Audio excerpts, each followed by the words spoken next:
Carl Jung's warning, 14 signs the silent empath has become the most dangerous shadow in the room. Jung's most dangerous discovery wasn't about narcissists, psychopaths, or obvious predators. It was about the quiet ones, the sensitive ones, the empaths, the people who never raise their voice, who absorb everything, who position themselves as the eternal victims of a cruel world, while secretly wielding more destructive psychological power than any overt aggressor could dream of. This is the warning Jung whispered in his private correspondence, but rarely published. The truth that got buried because it threatened the entire helping profession, the therapy industry, and the cultural mythology we've built around empathy itself.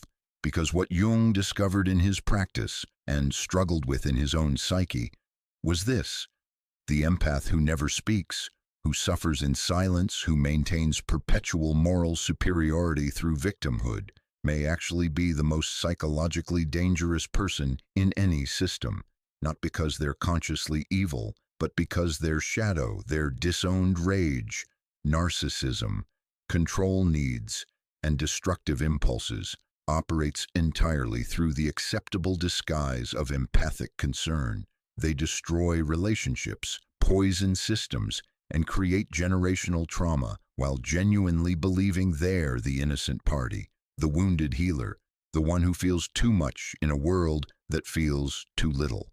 And you cannot confront them, because the moment you try, you become the aggressor attacking someone who's just too sensitive to defend themselves.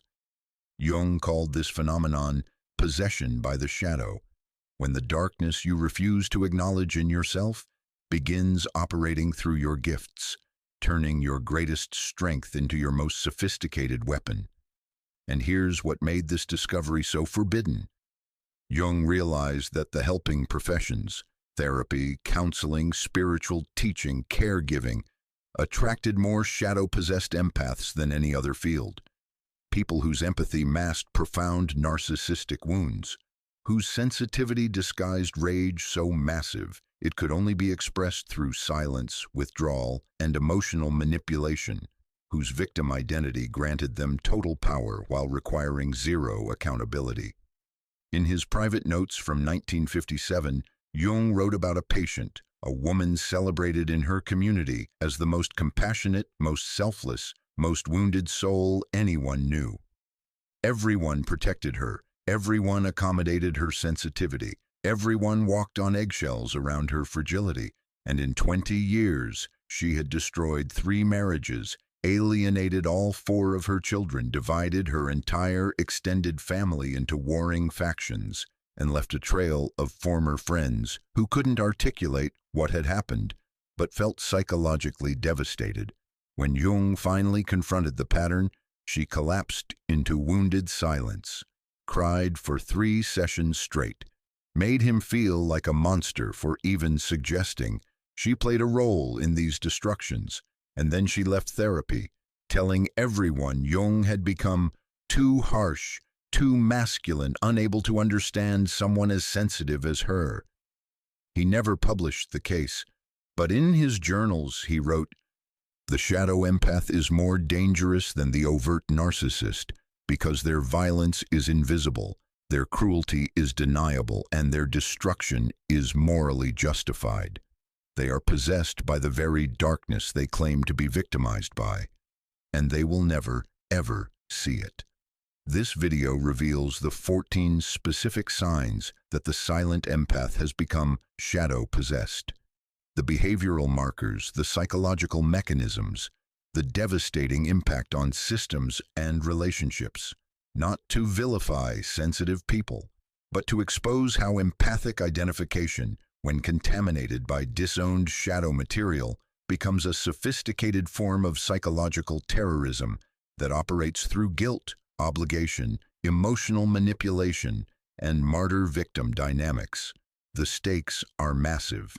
Millions of people identify as empaths without recognizing they're unconsciously wielding their gift as a weapon. Entire families are organized around managing the sensitive one's unacknowledged feelings, Workplaces are poisoned by the person who suffers loudest while communicating nothing directly. And the shadow empath themselves? They're dying without ever experiencing genuine intimacy, real accountability, or the individuation Jung insisted was every human's birthright. Because you cannot individuate, cannot become whole, while remaining identified as the eternal victim of everyone else's darkness. Jung understood this pattern intimately because he struggled with it himself, his savior complex, his unconscious use of empathic attunement for power and control, his boundary violations with patience. He convinced himself he was helping. His later brutal recognition that some of his most celebrated intuitions were actually shadow projections. The path he walked out of this possession, the integration work that transformed him from wounded healer to genuine healer, is the same path available to anyone who recognizes these signs in themselves. But first, you have to see it, and that seeing will be the most devastating psychological blow your ego has ever sustained, because it requires acknowledging that you, the sensitive one, the wounded one, the one who feels everything and asks for nothing, might actually be the most dangerous person in the room. Not because you're bad, but because your shadow is operating entirely through your light. This is Jung's forbidden warning, the truth that destroys the empath-narcissist binary, the recognition that empathy without shadow integration becomes its own form of narcissistic tyranny. And it starts with a question you've probably never honestly asked yourself. What if the toxic people you keep attracting aren't the problem? What if they're mirrors showing you the shadow material you've been projecting onto everyone around you while maintaining that you're just picking up on their energy? What if your silence isn't processing, it's punishment? What if your sensitivity isn't a gift, it's a weapon? What if your victimhood isn't truth? It's the most sophisticated defense mechanism your psyche has ever created. Jung knew this question would shatter people, because it shatters the entire identity structure that's provided meaning, safety, and power for potentially decades. But he also knew it was the only question that could lead to genuine transformation, to real empathy, to authentic relationships, to individuation. So we begin with the most dangerous recognition in all of depth psychology. The empath who never looks at their own shadow becomes the shadow in everyone else's room. Silent, suffering, morally superior, and absolutely lethal to any system they inhabit. Let's explore the 14 signs that this possession has occurred, and then Jung's blueprint for integration, the brutal, beautiful work of reclaiming your darkness so your light can finally become genuine. Jung gave it a name in his private practice notes, the Shadow Empath Syndrome. Not a clinical diagnosis, not a disorder you'd find in any manual, but a psychological condition he observed repeatedly and struggled with personally, where genuine empathic capacity becomes contaminated by disowned shadow material. The result? An individual who causes massive relational havoc while maintaining an impeccable victim-helper identity, someone whose presence makes everyone worse, while they experience themselves as the wounded healer trying desperately to help. Here's what makes this pattern so insidious. It's completely unconscious. The shadow empath genuinely believes they're the innocent party. They're not consciously manipulating, not deliberately cruel, not intentionally destructive.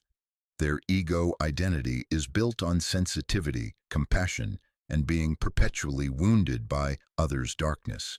But beneath that identity, in the realm Jung called the personal unconscious, massive amounts of disowned material operate autonomously. Rage that can never be acknowledged, control needs that can never be admitted, narcissistic wounds that demand specialness through suffering, destructive impulses that must be projected onto others to maintain innocence. This is what Jung meant by possession. The shadow doesn't just influence behavior, it takes over completely, operating through the very traits the person most identifies with. Your empathy becomes the delivery system for your unconscious aggression. Your sensitivity becomes the justification for your manipulation. Your victimhood becomes the weapon that destroys everyone around you, and you never see it. Because the moment anyone tries to show you, your shadow intensifies its operation, collapsing into wounded silence, recruiting allies to your victim narrative, or leaving the relationship while claiming you were too hurt to stay.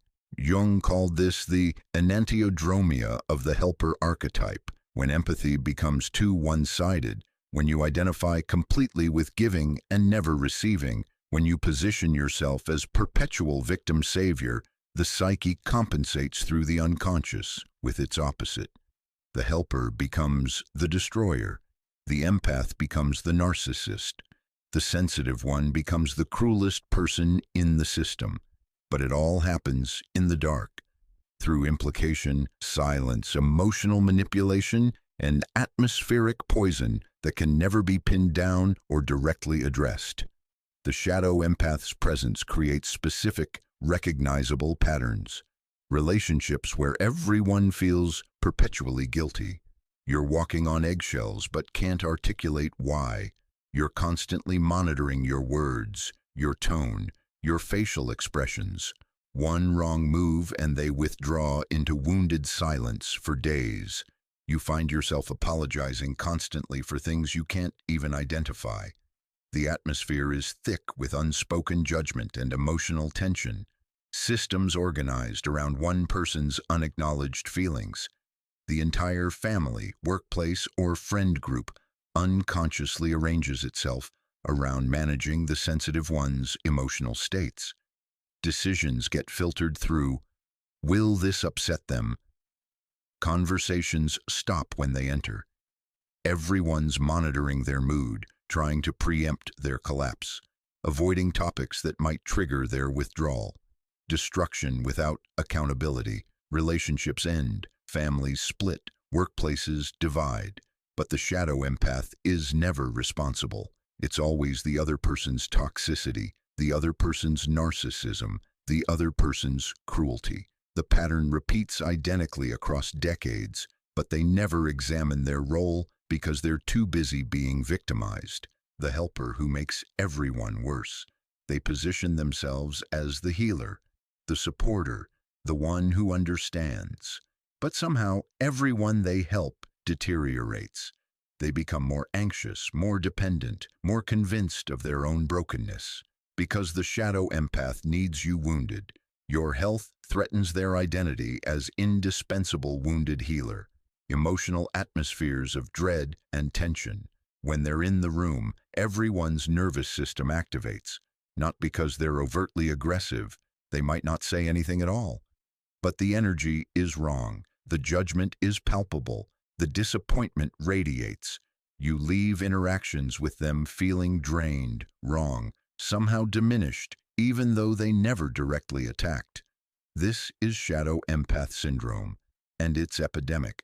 Modern psychology has completely missed this pattern because it challenges the cultural mythology we've built around empaths and narcissists.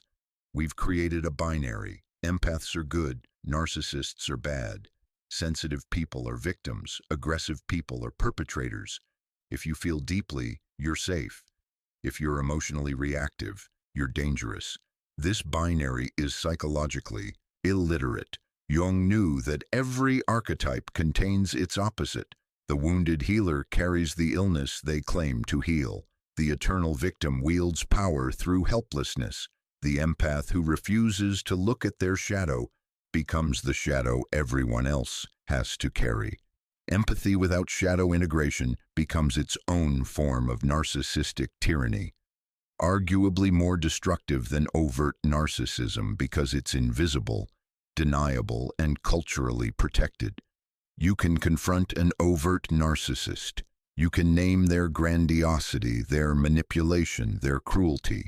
The behavior is visible, the pattern is clear. But how do you confront someone who's just too sensitive? How do you address someone whose only response to feedback is wounded collapse? How do you set boundaries with someone whose fragility makes you feel like an abuser for having needs? You can't. That's the genius of the shadow empath's unconscious strategy. They've made themselves unconfrontable through their very victimhood. So where does this pattern originate?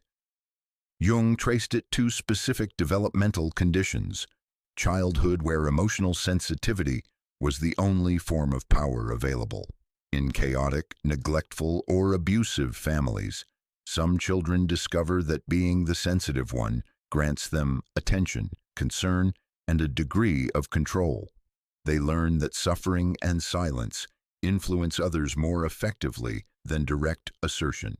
Empathy develops not as genuine feeling but as survival strategy, hypervigilance to others' emotions to predict danger, renamed as gift. Early trauma creating empathy as hypervigilance. Children in unpredictable environments develop exquisite attunement to others' emotional states as survival mechanism. But this isn't true empathy, it's fear-based monitoring. Later, when the danger is gone, the pattern remains but gets reframed as "I feel everything deeply" rather than "I'm still scanning for threats." Families that glorified suffering and invalidated anger. Systems where the most wounded person got the most attention, where expressing anger was forbidden but suffering was rewarded, where being the victim granted moral superiority and control.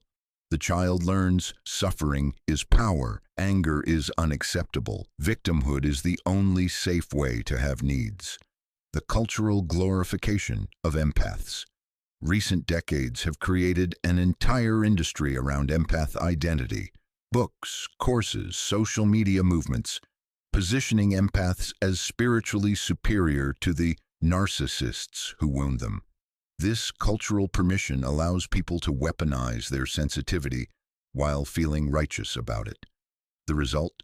Adults who've never developed direct communication, never learned to express anger healthily, never taken responsibility for their role in relationship dynamics, but who've become masters at wielding their sensitivity as a weapon for control, manipulation, and destruction, all while genuinely experiencing themselves as the perpetual victims of everyone else's cruelty. This is the catastrophe Jung warned about, and it's not limited to individuals. Shadow empaths create shadow systems, families where honesty becomes impossible because it might upset the sensitive one. Workplaces where productivity dies because everyone's managing one person's fragility. Communities that split into factions around competing victim narratives. Entire therapeutic relationships that reinforce victim identity rather than promoting growth. Support groups that become competitive suffering contests. Spiritual communities where bypassing gets dressed up as enlightenment. The shadow empath doesn't just destroy their own life. They corrupt every system they inhabit because their unconscious demands that everyone participate in maintaining their innocence. You must see them as victim. You must carry their rage. You must feel the guilt they won't acknowledge. You must be the perpetrator in their narrative so they can remain the wounded one. And if you refuse, if you set boundaries, if you try to address the pattern, you become the next toxic person they had to cut off for their own protection. Jung understood this pattern so intimately because he lived it. His early career was marked by a savior complex he couldn't see. His empathic attunement to patients sometimes masked power dynamics he wasn't conscious of. His sensitivity to others' unconscious material occasionally became projection of his own shadow. It wasn't until his confrontation with his own unconscious, the period documented in the Red Book, that he began to recognize how his helping sometimes served his own unacknowledged needs, how his empathy could be a defense against facing his own darkness, how his victim narratives about his break with Freud contained shadow material he was projecting. This recognition nearly destroyed him. His ego identity was built on being the wounded healer, the sensitive one who understood what others missed. Acknowledging that this identity contained massive shadow material felt like psychological death, but it was the only path to genuine individuation, to real empathy, to authentic relationships that weren't organized around his unacknowledged needs. The same path is available to everyone exhibiting Shadow Empath Syndrome, but it requires the most devastating recognition a human ego can face. You are not the eternal victim of toxic people. You are the one creating toxicity through your disowned shadow material, operating through your empathic gifts. Your silence is violence. Your sensitivity is a weapon. Your victimhood is a lie. And until you face that truth, until you integrate the shadow material you've been projecting onto everyone around you, you will continue to destroy every relationship, corrupt every system, and die without ever experiencing the genuine connection your soul is starving for. This is the problem, the diagnosis, the pattern Jung observed in his practice and struggled with in his own psyche. Now let's see it in action through a case study that reveals exactly how Shadow Empath Syndrome operates in real life, destroying everything while maintaining perfect innocence. Her name was Rebecca, 41 years old when she first came to therapy, self-identified empath, highly sensitive person, someone who felt everything and had spent her life being wounded by people who just didn't understand. She came because she'd just ended another relationship, her third marriage actually, and like the previous two, like the 17 significant friendships that had ended, like the 3 careers she'd left due to toxic work environments, it was entirely the other person's fault. "I keep attracting narcissists," she told her therapist in that first session. "I don't know what it is about me. Maybe I'm too trusting, too empathic. They sense I can feel their pain, and they use me." Her therapist, trained in Jungian analysis, heard something else beneath the words, a familiar pattern, the kind Jung had written about in his private notes, but rarely published. The therapy would last 3 years, and what emerged was a portrait of Shadow Empath Syndrome in its most textbook form: complete unconsciousness, total destruction, and perfect innocence maintained throughout. Let's follow Rebecca's story from childhood forward, watching how empathy became contaminated with shadow material, creating a sophisticated psychological weapon she wielded while genuinely believing she was the victim. The childhood origins. Rebecca grew up in a chaotic household: alcoholic father, narcissistic mother, 3 siblings competing for scraps of attention. Early on, she discovered a strategy. Being the sensitive one granted her power. When she cried, people noticed. When she withdrew into wounded silence, suddenly everyone was concerned about her. When she positioned herself as the most hurt, the most damaged by the family dysfunction, she became the center, not through demanding but through suffering. Her mother praised her for being so intuitive, so aware of others' feelings. Her teachers called her an old soul. Her friends came to her with their problems because she just understood. But underneath the praise, a different dynamic was forming. Rebecca was learning that expressing anger directly got you punished, but silent suffering got you power. That stating your needs made you selfish, but helpless collapse made others rush to support you. That being the victim granted moral superiority no one could challenge. She learned to read emotional atmospheres not out of genuine care, but as survival, predicting her father's mood to avoid his rage, monitoring her mother's narcissistic wounds to prevent becoming the target. This wasn't empathy, it was hypervigilance dressed up as gift. And the rage, massive, volcanic rage at being born into this system, couldn't be expressed. So it went underground, into the shadow, where it would operate for the next 3 decades through the very sensitivity she'd been praised for. The first marriage. Mark was 26 when he met Rebecca. Drawn to her sensitivity, her emotional depth, her ability to really see him. The first 6 months were intense. She understood him like no one ever had, anticipated his needs, sensed his moods before he even named them. But slowly, imperceptibly, the dynamic shifted.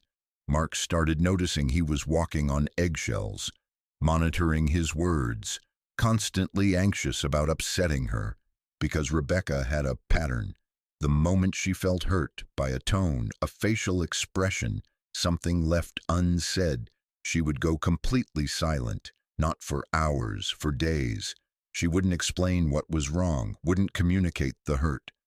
Just withdrew into this thick, impenetrable silence that filled the entire house with tension. Mark would beg her to talk. "Please, just tell me what I did." "I'm too hurt to discuss it right now," she'd say, tears in her eyes. "I just need space to process." But processing lasted 3 days, and when she finally emerged, she never actually explained what had hurt her, just gave him the sense that he'd committed some terrible transgression she was graciously forgiving him for. This pattern repeated weekly, then daily, until Mark's entire life became organized around not upsetting Rebecca. He stopped sharing his work frustrations because her sensitivity couldn't handle it. He stopped seeing certain friends because they didn't understand how sensitive she was. He found himself apologizing constantly for things he couldn't even identify. When he finally tried to address the pattern, gently, carefully, Rebecca collapsed. She cried for 2 hours, explained how hard it was being this sensitive in a world that didn't understand, how she couldn't help picking up on his frustration, his resentment, his anger. "Your anger terrifies me," she said. "I can feel it even when you're trying to hide it." But here's what Mark didn't understand yet. He wasn't angry, at least not until she said that. Rebecca was projecting her own massive, disowned rage onto him, making him carry it, then empathically sensing the very emotion she'd put into him. This is classic shadow empath operation, projection laundering. Disown your darkness, put it into someone else, then position yourself as victim of their darkness, which is actually yours. The marriage lasted 3 years. It ended when Mark, completely depleted, told her he needed couples therapy. Rebecca refused. Therapy would require her to examine her role in the dynamics, so instead, she left. She told everyone Mark had become emotionally abusive, that his anger had gotten scary, that she'd tried everything but he refused to work on himself. Mark was devastated, confused. He'd never raised his voice, never been aggressive, but somehow he was the abuser in her story, while she was the victim who'd finally found the courage to leave. The children, Alex and Sarah, Rebecca had 2 children from her second marriage. By the time they were teenagers, both had developed significant anxiety because life with Rebecca meant managing her emotions became everyone's job. Alex, her son, learned early, Mom's feelings are more important than yours. Mom's sensitivity means you can't be angry, can't have boundaries, can't prioritize yourself, because any of that might hurt her. He remembered being 12, telling her he wanted to spend the weekend at his friend's house instead of the family gathering. She didn't say no. She just got very quiet. Tears filled her eyes. "Of course, honey, if that's what you want. I'll miss you so much, but don't worry about me." The guilt was crushing. He canceled the plans with his friend. This happened hundreds of times. His needs versus her fragility, and her fragility always won. By 17, Alex couldn't make decisions, couldn't trust his own feelings, constantly scanned his mother's emotional state to determine if he was allowed to have needs. Sarah, her daughter, took a different path. She became the caretaker. At 14, she was managing her mother's emotional meltdowns, talking her down from victim spirals, reassuring her that, yes, she was a good mother, no, she wasn't too sensitive, Yes, everyone else was the problem. When Sarah finally tried to set boundaries at 22, moving out, limiting contact, asking her mother to respect her autonomy, Rebecca collapsed. "After everything I've sacrificed for you," she said through tears, "I can't believe you're abandoning me like this. I guess I was just too sensitive, too much for you." Everyone leaves eventually. The guilt worked for 6 months. Sarah came back, apologizing, trying again to be the daughter her mother needed. But the pattern repeated. And eventually Sarah realized her mother would never see her, would never acknowledge her needs, would never take responsibility for the emotional hostage-taking that had defined Sarah's entire childhood. When Sarah finally went no contact, Rebecca told everyone her daughter had become cold and cruel, probably a narcissist, just like her father. She never once considered that she might have played a role in driving both her children away. The workplace. The nonprofit. Rebecca worked at a small nonprofit for 7 years. She was in the development department, supposedly helping with donor relationships. But what actually happened was the entire office organized itself around Rebecca's sensitivity. Team meetings were minefields. One wrong comment and Rebecca would shut down. Sometimes she'd start crying at her desk. Other times she'd disappear into the bathroom for 30 minutes. Co-workers learned to preface every piece of feedback with elaborate reassurances, to avoid mentioning certain topics, to constantly check, "Is Rebecca okay?" Her supervisor, Janet, tried to address it after 3 years. "Rebecca, I notice you have strong emotional reactions in meetings. I'm wondering if there's support we can provide, or if there's a communication style that would work better for you." Rebecca went completely silent, left work early that day, came back the next day with an email to HR alleging that Janet had created a hostile work environment by targeting her for her sensitivity. HR investigated, found no evidence of targeting, but asked Janet to be more mindful of Rebecca's needs. The real issue wasn't that Rebecca was sensitive. It's that her sensitivity was weaponized. When her ideas were questioned, she experienced it as personal attack. When decisions went against her preference, she withdrew into wounded victim mode. When colleagues celebrated their successes, she subtly communicated that their joy was insensitive, given how much she was struggling. She positioned herself as the most wounded person in every situation. Her difficulties were always more severe. Her pain was always more profound. Others' problems were implicitly dismissed or minimized because Rebecca was suffering more. This is competitive woundedness, narcissistic supply derived from being the most hurt person in the system. After 7 years, the nonprofit's executive director, in an exit interview Rebecca forced, was asked what happened. "Rebecca made it impossible to function," she said carefully. "Everyone was so focused on managing her emotions that our actual mission became secondary, but you couldn't address it because she'd collapse or file complaints. She held the entire organization hostage through her fragility." When Rebecca eventually left after being forced out by a toxic work culture, she took to social media, posted about narcissistic workplaces, about how empaths are targeted and destroyed by corporate toxicity, about finding the courage to leave environments that couldn't appreciate sensitive souls. Her narrative was completely sincere. She genuinely believed she'd been victimized. The shadow material, her control needs, her narcissistic wounds, her rage at not being centered constantly, operated entirely unconsciously. The friendship pattern, the silent endings. Rebecca went through friendships like others go through seasons. Each one began with intensity. She'd find someone new, usually someone going through a difficult time, and become their closest confidant. She understood them, felt their pain, was there for them.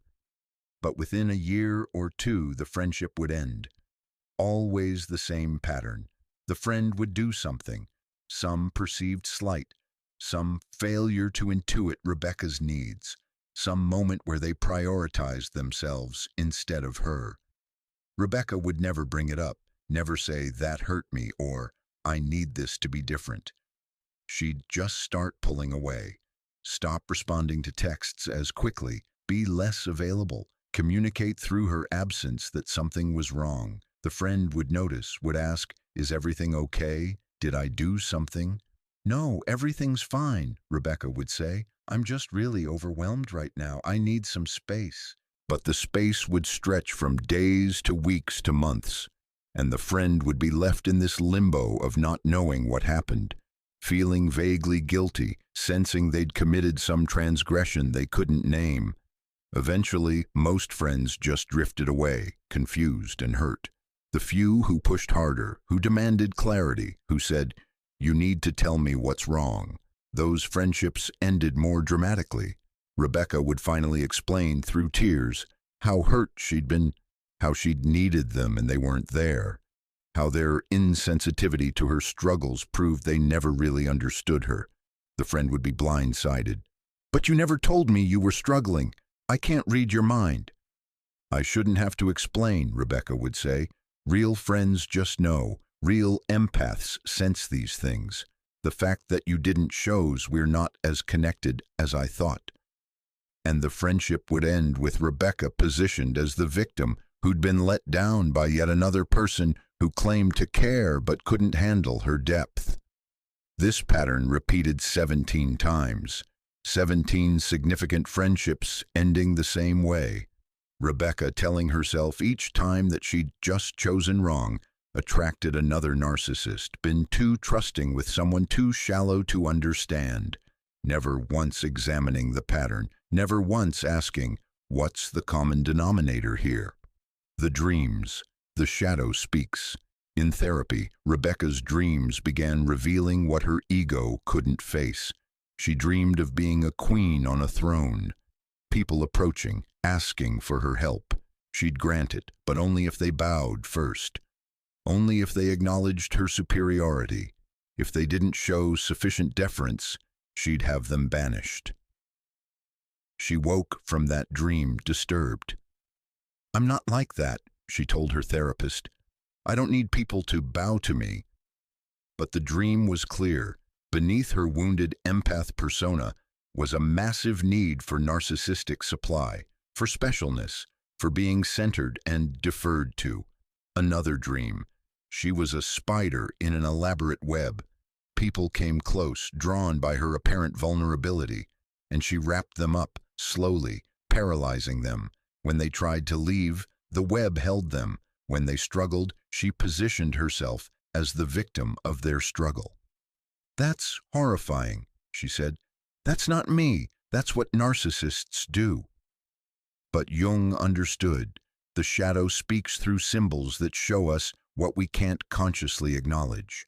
Rebecca wasn't a conscious manipulator, but unconsciously she was wielding her empathy, her sensitivity, her victimhood as an elaborate web that trapped people and made escape seem like cruelty. A third dream. She was in a village. People were happy, celebrating something. She felt excluded, so she started crying. The celebration stopped. Everyone rushed to comfort her, but she didn't stop crying, and slowly the entire atmosphere changed. The village became dark. People became heavy, burdened. The celebration was completely destroyed. And in the dream, she felt satisfied. She woke up horrified, told herself the dream was wrong, was showing her some fear rather than reality. But her therapist, trained in Jungian work, knew the dream was showing her shadow, the part of her that needed to destroy others' joy because she couldn't tolerate not being the center. The recognition that didn't come over 3 years of therapy, Rebecca's therapist carefully, gently, tried to help her see the patterns, the projection, the silence as punishment, the competitive woundedness, the way she made others responsible for her feelings, the victim narrative that protected her from accountability. Each time Rebecca would initially seem to engage, would nod, would say things like, I can see how that might be true. But within days, she'd return with justifications. But I really am more sensitive than most people. The research on highly sensitive people confirms it. I really do pick up on things others miss. I really have been hurt by narcissistic people. Every insight would be absorbed into her victim narrative, twisted to maintain her innocence. When her therapist finally named it directly, "Rebecca, I think your empathy has become contaminated with shadow material. Your sensitivity is being used as a weapon. Your victimhood is protecting you from seeing your role in these patterns." She didn't get angry. She got very quiet. Tears filled her eyes. She looked wounded, betrayed, shocked that even her therapist, the one person who was supposed to understand, was turning on her. "I guess I'm just too much," she said softly. "Too sensitive for this world. Even therapy can't help someone like me." She canceled the next session, and the next, eventually sent an email saying she needed a break, that the therapy had become too confrontational, too focused on making her wrong instead of helping her heal. Her therapist wasn't surprised. It's the inevitable outcome when you try to show a shadow empath their shadow. They experience it as attack, as abandonment, as proof that they're the victim, that no one understands, that they're too wounded for even professionals to help. The defense is impenetrable because it's not conscious. Rebecca genuinely experienced herself as victimized by her therapist's feedback. The shadow material, her rage, her control needs, her narcissistic wounds operated completely in the dark, destroying everything while she remained convinced of her innocence. The aftermath, the trail of destruction. 3 marriages ended, 2 children in therapy, struggling with anxiety and their inability to have healthy boundaries. 17 former friends confused about what happened. 3 careers left under clouds of toxic environment complaints. 2 therapists fired for being too harsh, and Rebecca genuinely believes she's the victim in every single case. This is Shadow Empath Syndrome in its purest form. Not conscious malice, not deliberate manipulation, but shadow possession so complete that the person causes massive destruction while experiencing themselves as perpetually wounded by others' darkness, which is actually their own, projected outward to maintain innocence. Rebecca's story isn't unique. Jung saw it hundreds of times in his practice. Contemporary therapists see it daily. The patterns are always the same. The devastation is always real. And the shadow empath never, ever sees their role, because seeing it would destroy the ego identity they've built their entire life on. Until that identity is destroyed, until the devastating recognition penetrates, they will continue poisoning every system they inhabit, while remaining certain they're the innocent victim of everyone else's toxicity. This is the catastrophe Jung warned about, the danger of the silent empath who has become the most dangerous shadow in the room. Now let's ground this in research, because Shadow Empath Syndrome isn't just Jungian theory, it's validated by contemporary psychology, neuroscience, and decades of clinical observation. Jung's observations about shadow empaths weren't published widely during his lifetime because they threatened too many sacred cows, the helping professions, the glorification of sensitivity, the victim-perpetrator binary that makes psychology easy to understand and market. But contemporary research has validated everything he observed, even though modern psychology uses different language. What Jung called Shadow Empath Syndrome appears across multiple fields of study, each examining different facets of the same phenomenon. Empathy contaminated with disowned narcissism, expressed through victim identity and covert manipulation. Let's explore what current science reveals about this pattern. Covert narcissism, the vulnerable narcissist. The most direct validation comes from research on covert narcissism, also called vulnerable narcissism or closet narcissism. Traditional narcissism presents as grandiosity, overt entitlement, obvious self-aggrandizement. Think corporate executive, loudmouth at parties, person who won't stop talking about their accomplishments. But researchers Miller, Hoffman, Gonier, and others discovered a second type in the 1990s, the vulnerable narcissist. This individual has the same narcissistic core, need for specialness, lack of empathy, entitlement, exploitation of others, but expressed through opposite surface behaviors. Instead of grandiosity, victimhood.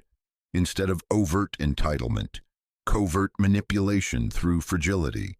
Instead of I'm superior, I suffer more deeply than you can imagine. The research is stunning in how perfectly it matches Jung's shadow empath observations. Vulnerable narcissists score high on hypersensitivity to criticism, feeling misunderstood, emotional reactivity, victim identity, passive-aggressive behavior, and, critically, self-identifying as empathic. A 2013 study by Pincus and Lukowitsky found that vulnerable narcissists frequently position themselves as the most sensitive, most wounded people in their systems. They derive narcissistic supply not from being the best, but from being the most hurt. Their specialness comes through suffering, their superiority through sensitivity, their entitlement through victimhood. And here's the key finding. Vulnerable narcissists cause more relational destruction than grandiose narcissists, precisely because their narcissism is disguised as its opposite. You can identify and set boundaries with someone who's overtly grandiose. But how do you protect yourself from someone whose weapon is their wounds, whose manipulation is their fragility, whose control is their sensitivity? Research by Brummelman and Giacomini, 2017, showed that vulnerable narcissists are masters at eliciting guilt, creating obligation, and positioning others as perpetrators, exactly what Jung observed in his shadow empath patients. Communal narcissism, superiority through caring. Another validation comes from research on communal narcissism, identified by Gebauer and colleagues in 2012. Communal narcissists derive their narcissistic supply not from achievement or beauty or power, but from being the most caring, most helpful, most empathic person. Their arena for superiority is compassion itself. They're the ones who volunteer most visibly, who post most frequently about others' suffering, who position themselves as the most aware of social issues, the most sensitive to others' pain. But research reveals their helping behavior is self-serving. They help to feel superior. They care to be recognized as the best carer. They're empathic to be seen as the most empathic. A 2019 study showed communal narcissists have significantly lower actual empathy, measured by their ability to accurately identify others' emotions and respond appropriately, while simultaneously rating themselves as highly empathic.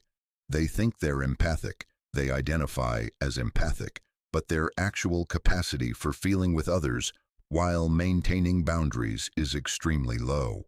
Instead, they absorb others' emotions to feel special. I feel things others can't. Project their own emotional states onto others. I'm sensing your anger when there is none. And use their helping identity to control and manipulate. The research perfectly matches Jung's observation. The person who most identifies as empath may actually be expressing narcissism through empathic identity. Passive-aggressive patterns. Aggression through absence.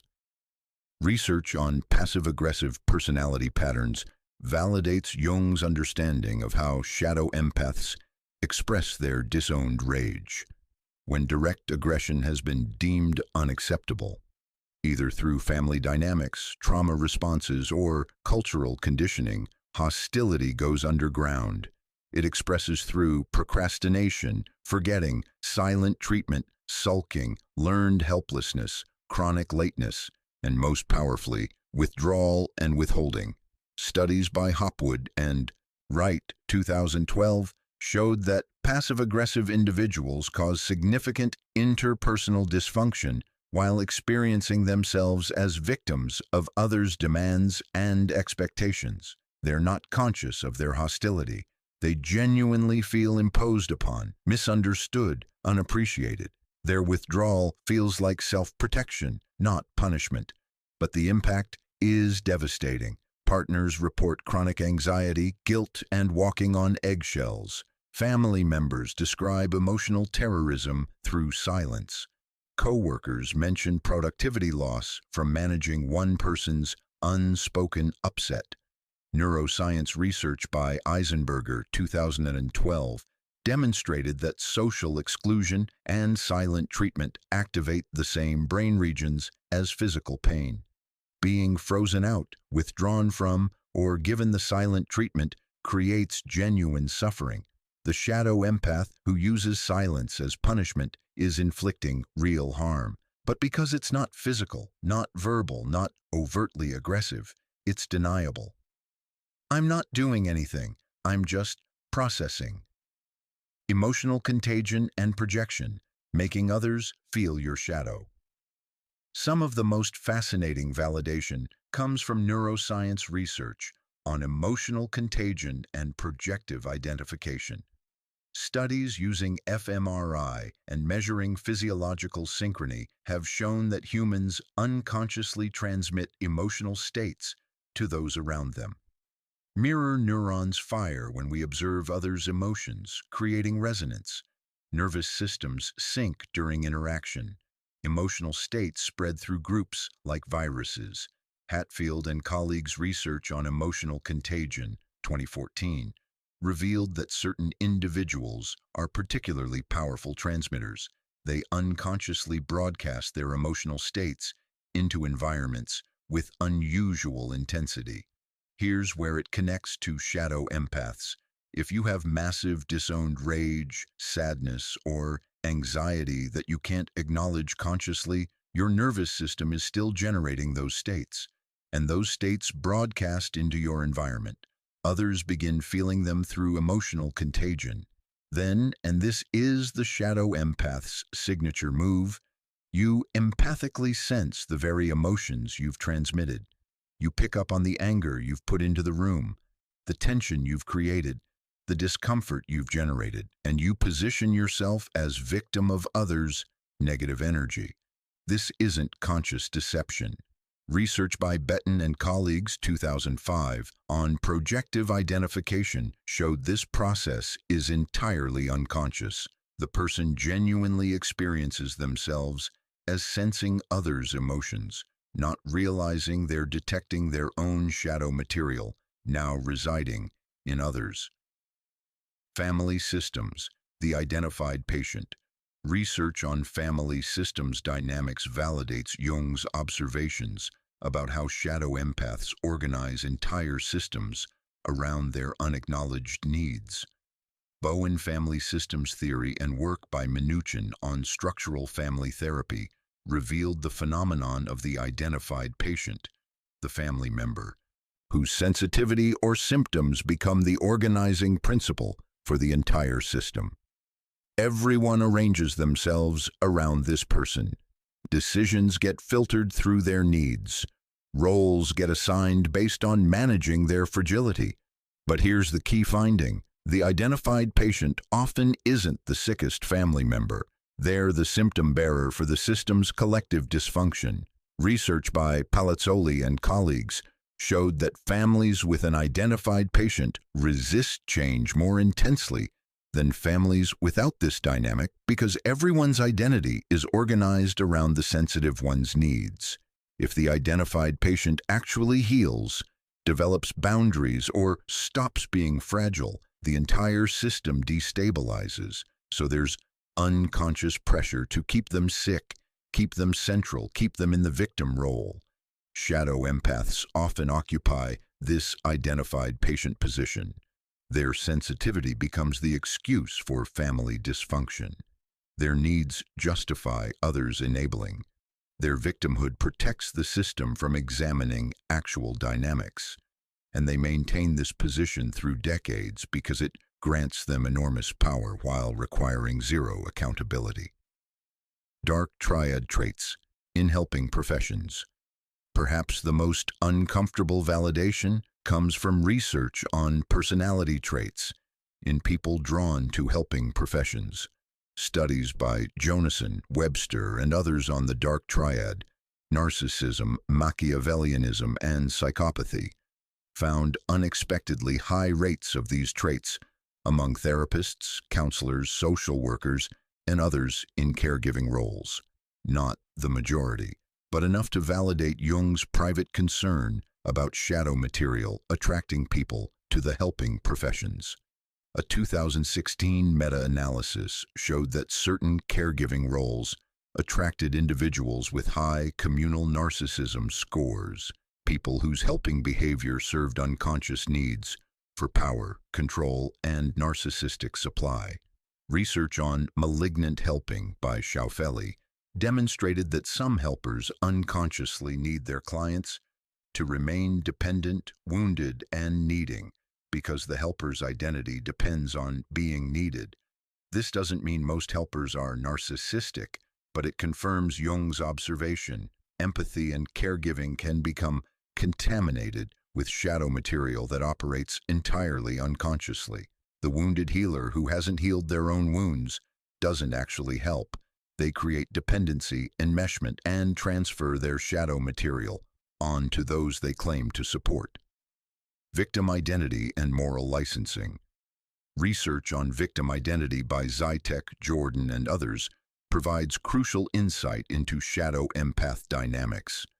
Their studies showed that people who identify as victims, whether through past trauma, current discrimination, or perceived mistreatment, actually engage in more aggressive, unethical, and selfish behavior while maintaining belief in their own morality. This phenomenon, called moral licensing, means that identifying as victimized grants psychological permission to harm others while feeling righteous about it. A 2010 study demonstrated that participants primed to feel victimized subsequently cheated more on tasks, allocated resources more selfishly, showed less empathy toward others, justified aggressive behavior more readily, all while rating themselves as more moral than those who didn't identify as victims. The mechanism: I've been hurt, therefore I'm entitled to hurt others. I've suffered, therefore my actions are justified. I'm the victim, therefore I can't be the perpetrator. This perfectly explains shadow empath operation. Their victim identity doesn't just protect them from seeing their destructive behavior, it actively enables that behavior while maintaining their sense of moral superiority. The neuroscience of projection. Brain imaging studies have begun illuminating the neural mechanisms of projection, Jung's core concept. Research by Ochsner, Lieberman, and others using fMRI showed that when we can't consciously process our own emotional states, when they're too threatening, too contradictory to self-concept, or too overwhelming, specific brain regions activate that are associated with externalizing those states. We literally see our disowned emotions in others. The neural circuitry treats internal emotional content as external perception. A 2013 study by Yovel and colleagues demonstrated that people with higher trait anxiety consistently perceived others as more anxious than they actually were, projecting their disowned anxiety outward. The same mechanism operates with rage, sadness, shame, and other emotions the shadow empath can't consciously acknowledge. Their brains process these emotions as originating outside themselves. They genuinely sense these feelings in others because their neural circuitry has externalized internal content. This isn't lying or manipulation. It's an unconscious defensive process that protects ego identity at the cost of reality testing. The research conclusion. Modern psychology has validated Jung's shadow empath observations through multiple independent lines of inquiry.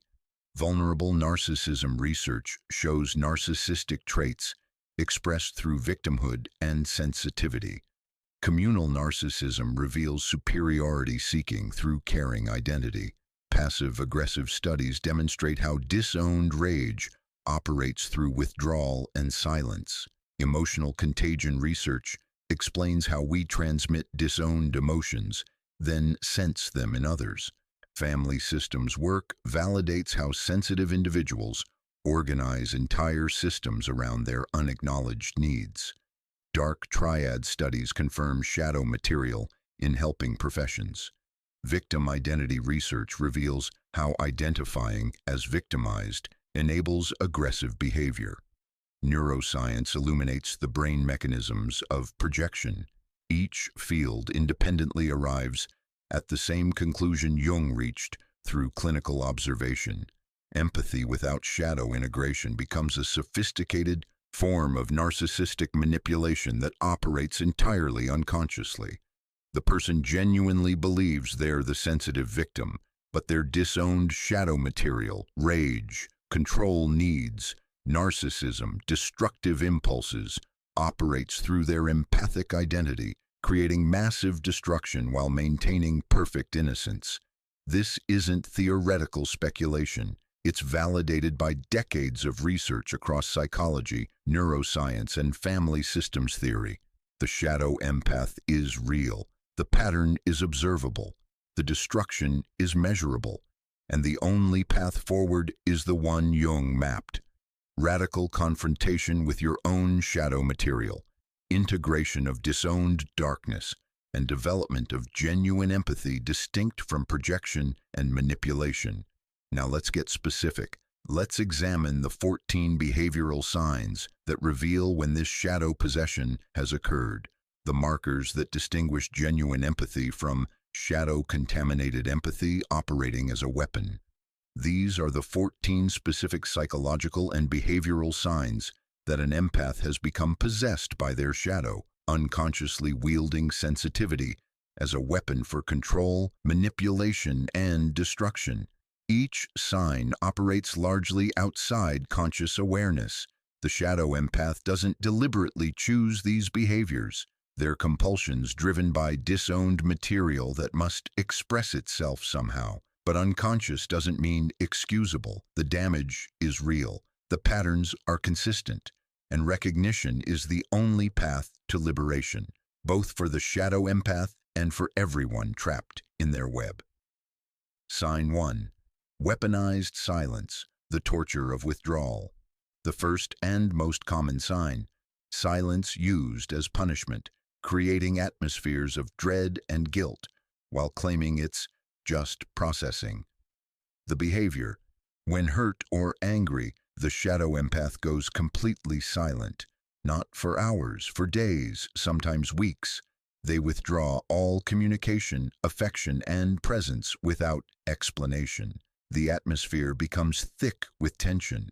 Everyone knows something is wrong but can't address it because the empath refuses to engage. When finally confronted, "Please tell me what's wrong," they respond with, "I'm too overwhelmed to talk right now. I need space to process my feelings." But processing never leads to communication. The silence continues until either the other person breaks down, begging for forgiveness for a transgression they can't identify, or until the empath decides, unilaterally, without discussion, that enough time has passed and they can graciously forgive and return. The psychological mechanism, Jung recognized this as passive violence, aggression expressed through absence and emotional abandonment. The shadow empath has massive rage they cannot acknowledge. Direct expression of anger was deemed unacceptable somewhere in their development, perhaps through family dynamics where anger was punished, or trauma where expressing displeasure was dangerous. So the rage goes underground. It expresses through withholding communication, affection, presence, warmth. This is pure aggression, but deniable because I'm not doing anything. I'm just taking care of myself. The control need is also operating. I will punish you through absence, force you to guess what you did wrong, make you beg for my return, and only when you've suffered enough will I graciously forgive you on my terms in my timeline without ever having to actually communicate like an adult. The conscious experience versus unconscious reality. Consciously, the shadow empath experiences, I'm too hurt to speak, I'm too sensitive to engage, I need to protect myself from further wounding, I'm just processing my overwhelming emotions. Unconsciously, the truth. I will punish you through absence. I will make you feel the pain I won't acknowledge. I will control you through withholding until you submit completely to my unspoken demands. My silence is violence I'm too fragile to admit I'm capable of. The impact on others, partners, family members, and friends report chronic anxiety, walking on eggshells, constant monitoring of the empath's emotional state, preemptive apologies for unidentified transgressions, feeling held hostage by someone's unspoken upset, and most devastatingly, learning that their own needs, feelings, and boundaries are always less important than managing the empath's fragility. Children raised by parents who use weaponized silence develop severe anxiety, inability to trust their own perceptions, compulsive people-pleasing, and terror of abandonment. Because silence isn't just absence of communication, it's a form of abandonment that says, you've done something so terrible, I cannot even bear your presence. Why it's hard to confront. Any attempt to address weaponized silence gets framed as, you're attacking me for having feelings. You're demanding I communicate before I'm ready. You're not respecting my sensitivity. You're being aggressive when I'm already hurt. The shadow empath positions confrontation as further abuse, making it impossible to address the pattern without seeming cruel. How it differs from healthy processing. Healthy processing. I'm feeling really hurt right now, and I need a few hours to sit with it before we talk. Can we reconnect this evening? Then they actually do reconnect, communicate what hurt them, and work toward resolution. Weaponized silence, days or weeks of withdrawal, with no communication about timeline or needs, refusal to engage when approached, making others guess and grovel, and never actually resolving anything, just cycling through punishment, false forgiveness, and the next transgression. Sign 2. Projection laundering, making others carry your shadow. The second sign, unconsciously projecting disowned emotions onto others, then empathically sensing those emotions and positioning yourself as their victim. The behavior, the shadow empath constantly picks up on emotions that others aren't actually feeling. They sense anger, judgment, resentment, hostility when the other person feels none of these things. I can feel your rage at me, they say to someone who's actually calm. You're judging me right now. I can sense it, to someone who's being supportive. Your energy is really hostile, to someone who's neutral or even caring. And when the other person says, I'm not angry, I'm not judging you, the shadow empath insists, I know what I'm feeling. I'm very sensitive to energy. You may not be aware of it, but you are angry, judgmental, hostile. Over time, the targeted person begins to doubt their own emotional reality. Maybe they are angry and don't know it. Maybe they are judging and it's unconscious. Eventually, they might actually become angry after being repeatedly accused of anger they didn't feel. And then the shadow empath triumphantly declares, see, I knew I was picking up on your anger. The psychological mechanism.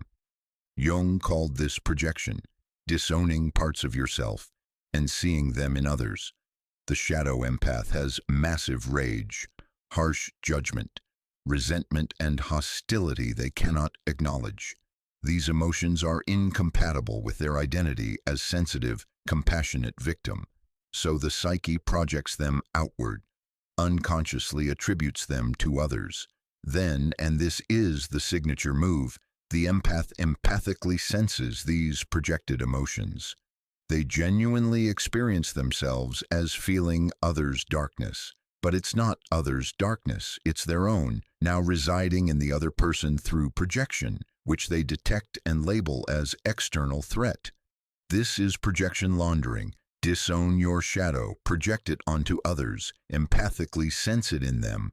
Position yourself as victim of their darkness, which is actually yours. The conscious experience versus unconscious reality. Consciously, I feel everyone's darkness and negativity. I pick up on emotions others aren't even aware of. My sensitivity means I sense what's really going on beneath the surface. People's anger, judgment wounds me deeply. Unconsciously, I cannot tolerate my own rage and judgment, so I put it into everyone around me. Then I detect my own shadow material and claim I'm being victimized by others' negativity. This allows me to remain innocent while ensuring others carry my darkness. The impact on others. Being on the receiving end of chronic projection creates confusion about your own emotional reality, feeling accused of emotions you don't have, being gaslit about your internal experience, walking on eggshells because anything might be interpreted as attack, and gradually losing trust in your own perceptions. You start second-guessing everything.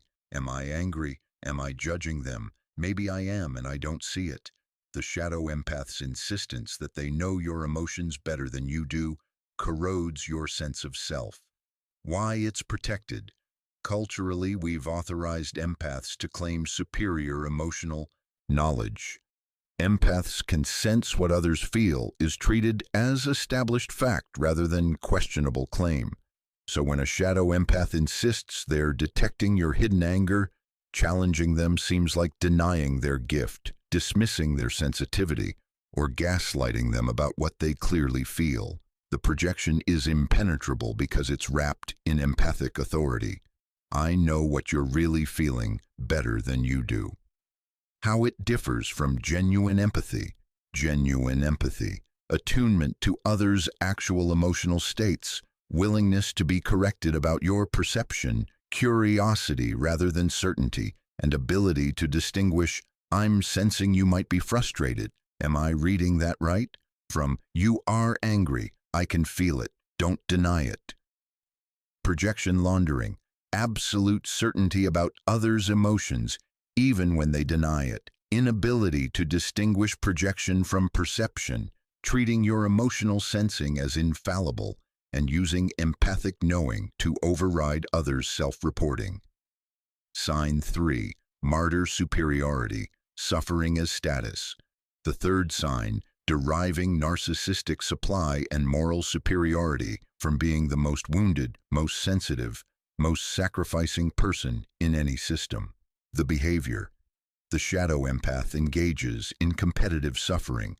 When someone shares their struggle, the empath responds with, "You think that's hard," followed by their own worse situation. Every conversation becomes about establishing whose pain is greater. They keep score of sacrifice. After everything I've done for you appears constantly. They broadcast their wounds on social media, collecting sympathy and positioning themselves as perpetually martyred by life's unfairness. When offered help, they refuse it because accepting help would require improving, and improvement threatens their identity as the most wounded one. They derive visible pride from how much they endure. Their suffering isn't something they're working to resolve. It's their brand, their identity, their claim to specialness. The psychological mechanism. This is narcissism operating through victimhood rather than grandiosity. Traditional narcissists claim superiority through accomplishment, beauty, power. The shadow empath claims superiority through suffering. I'm more sensitive than you becomes I feel more deeply than you becomes I suffer more than you becomes I'm more special because of my suffering. The narcissistic wound, the core feeling of not being special, not mattering, not being significant, gets compensated through competitive victimhood. Jung called this inflation through the victim archetype. identifying with an archetypal pattern, the wounded one, the martyr, the one who suffers nobly, rather than doing the actual work of individuation. The conscious experience versus unconscious reality. Consciously, I do suffer more than most people because I'm more sensitive. My pain is more profound because I feel everything more deeply. My sacrifices are real. I give more than others because I'm more compassionate. Life is harder for me because I'm not shallow like most people.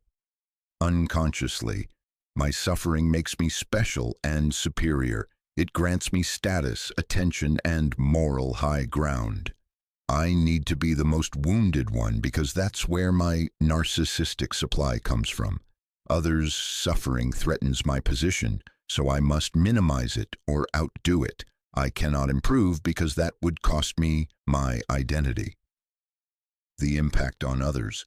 Being in relationship with someone who weaponizes their suffering creates inability to have your own pain acknowledged, feeling like you're in a suffering competition, minimizing your own struggles because they seem trivial compared to theirs, and chronic caretaking exhaustion where your needs never matter because they're always in crisis.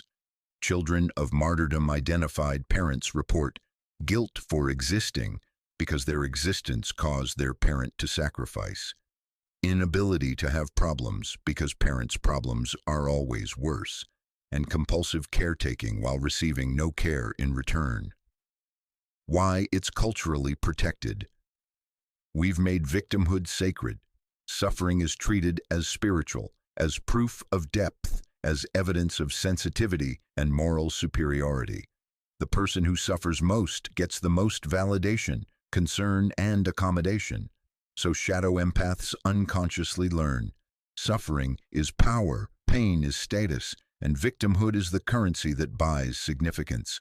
Confronting this gets framed as, you're minimizing my pain, you're attacking my lived experience, you don't understand what I go through, you're being cruel to someone who's already suffering. How it differs from genuine suffering. Genuine suffering, wanting to heal, accepting help, working toward change, ability to witness others' pain without competing, and suffering that diminishes as you do the work of integration. Martyr superiority, refusing help that might lead to improvement, competing with others' pain, broadcasting wounds for supply, pride in how much you endure, and suffering that never diminishes regardless of support received because it's identity, not circumstance. Sign 4, emotional hostage-taking, fragility as control.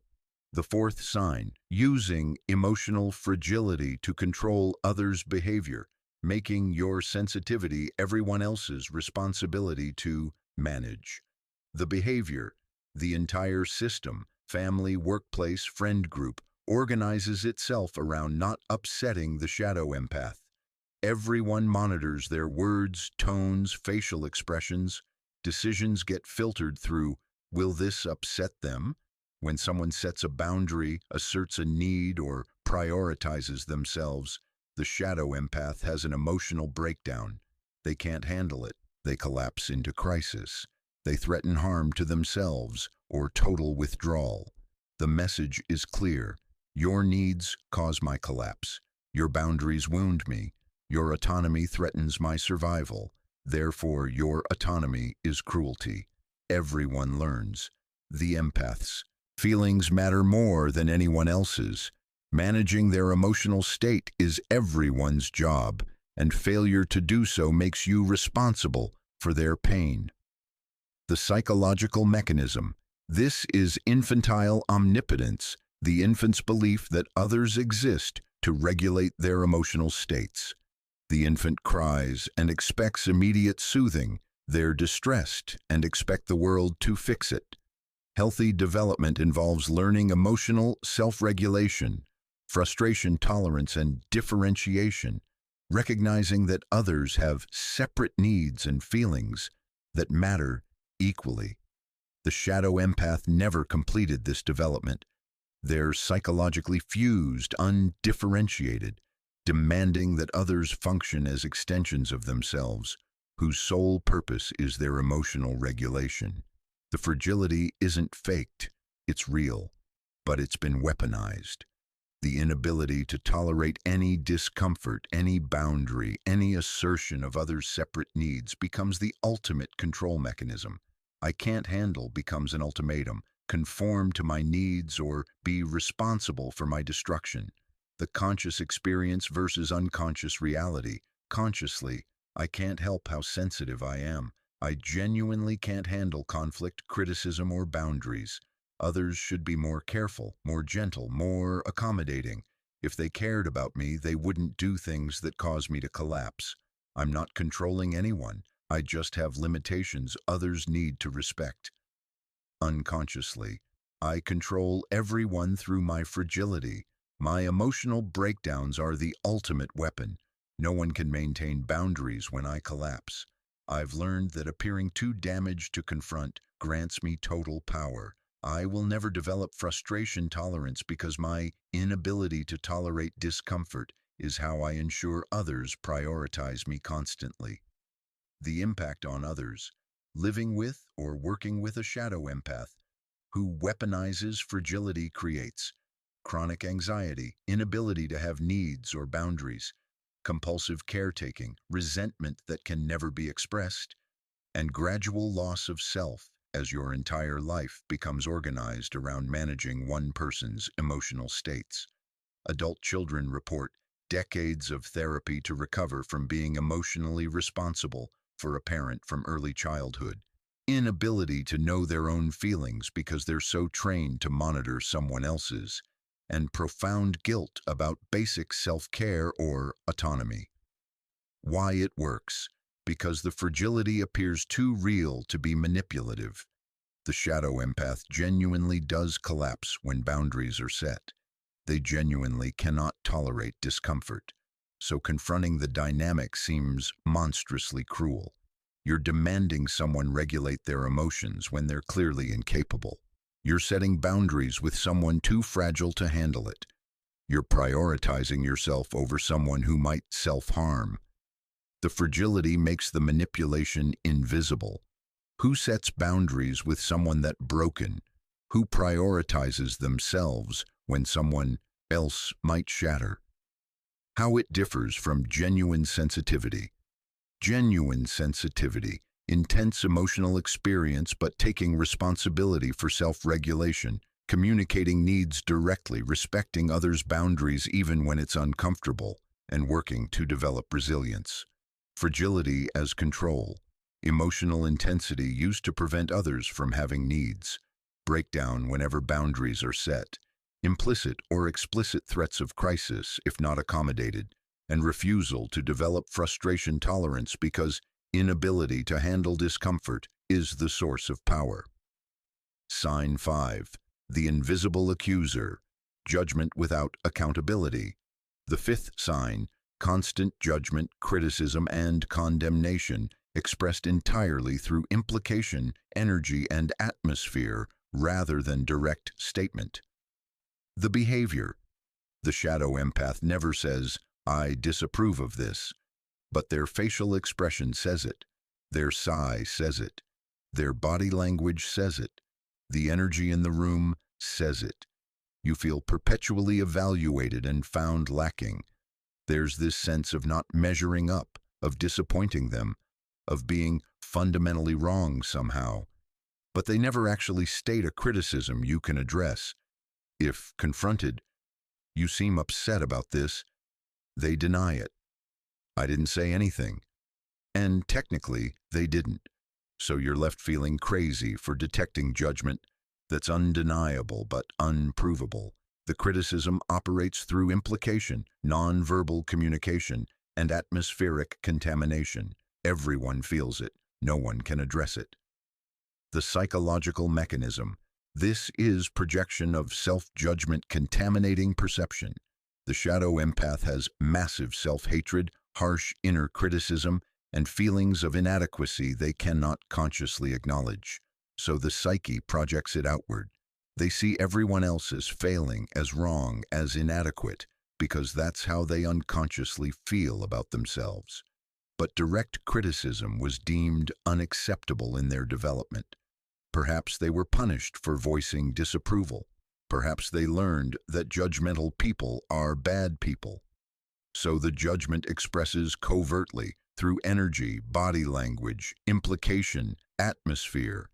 It's deniable while being devastating. Jung understood this as shadow contamination of perception.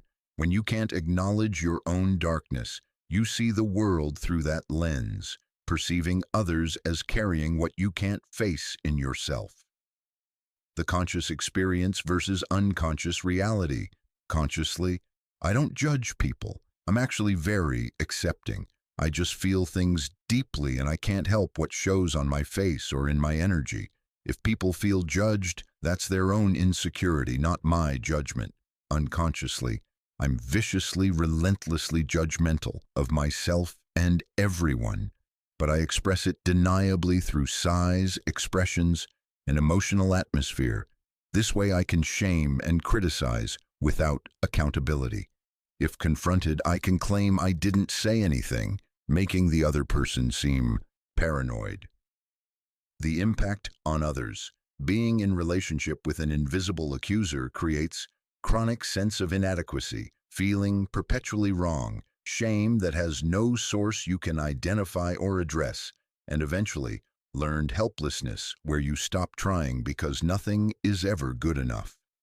Children raised by invisible accusers develop severe perfectionism, inability to trust their own perceptions, because they're told they're imagining the judgment they clearly feel, and deep shame that feels foundational rather than situational. Why it's untouchable? Because they literally didn't say anything. How do you confront someone about their facial expression, their sigh, their energy? Any attempt gets met with, "You're putting words in my mouth. I never said that. You're projecting your own judgment onto me. I think you're too sensitive and reading into things that aren't there." The gaslighting is perfect. They make you feel the judgment, then deny it exists, making you question your own sanity. How it differs from healthy feedback. Healthy feedback. Direct communication of concerns. Specific and actionable. Delivered with care but clarity, taking responsibility for your own evaluation. Invisible accusation. Judgment expressed through implication and atmosphere, never stated directly so it can't be addressed. Denied when confronted, making others feel perpetually wrong without ever explaining how to be right. Sign 6. Selective empathy, feeling only what serves the narrative. The 6th sign, profound empathy for your own pain and positions that confirm your worldview, but complete blindness to pain you cause or perspectives that require accountability. The behavior. The shadow empath has exquisite sensitivity to being hurt. They feel every slight, every dismissal, every moment of not being centered or understood. Their pain is vivid, real, overwhelming, but when they hurt someone else, nothing, no recognition, no empathy, often complete confusion.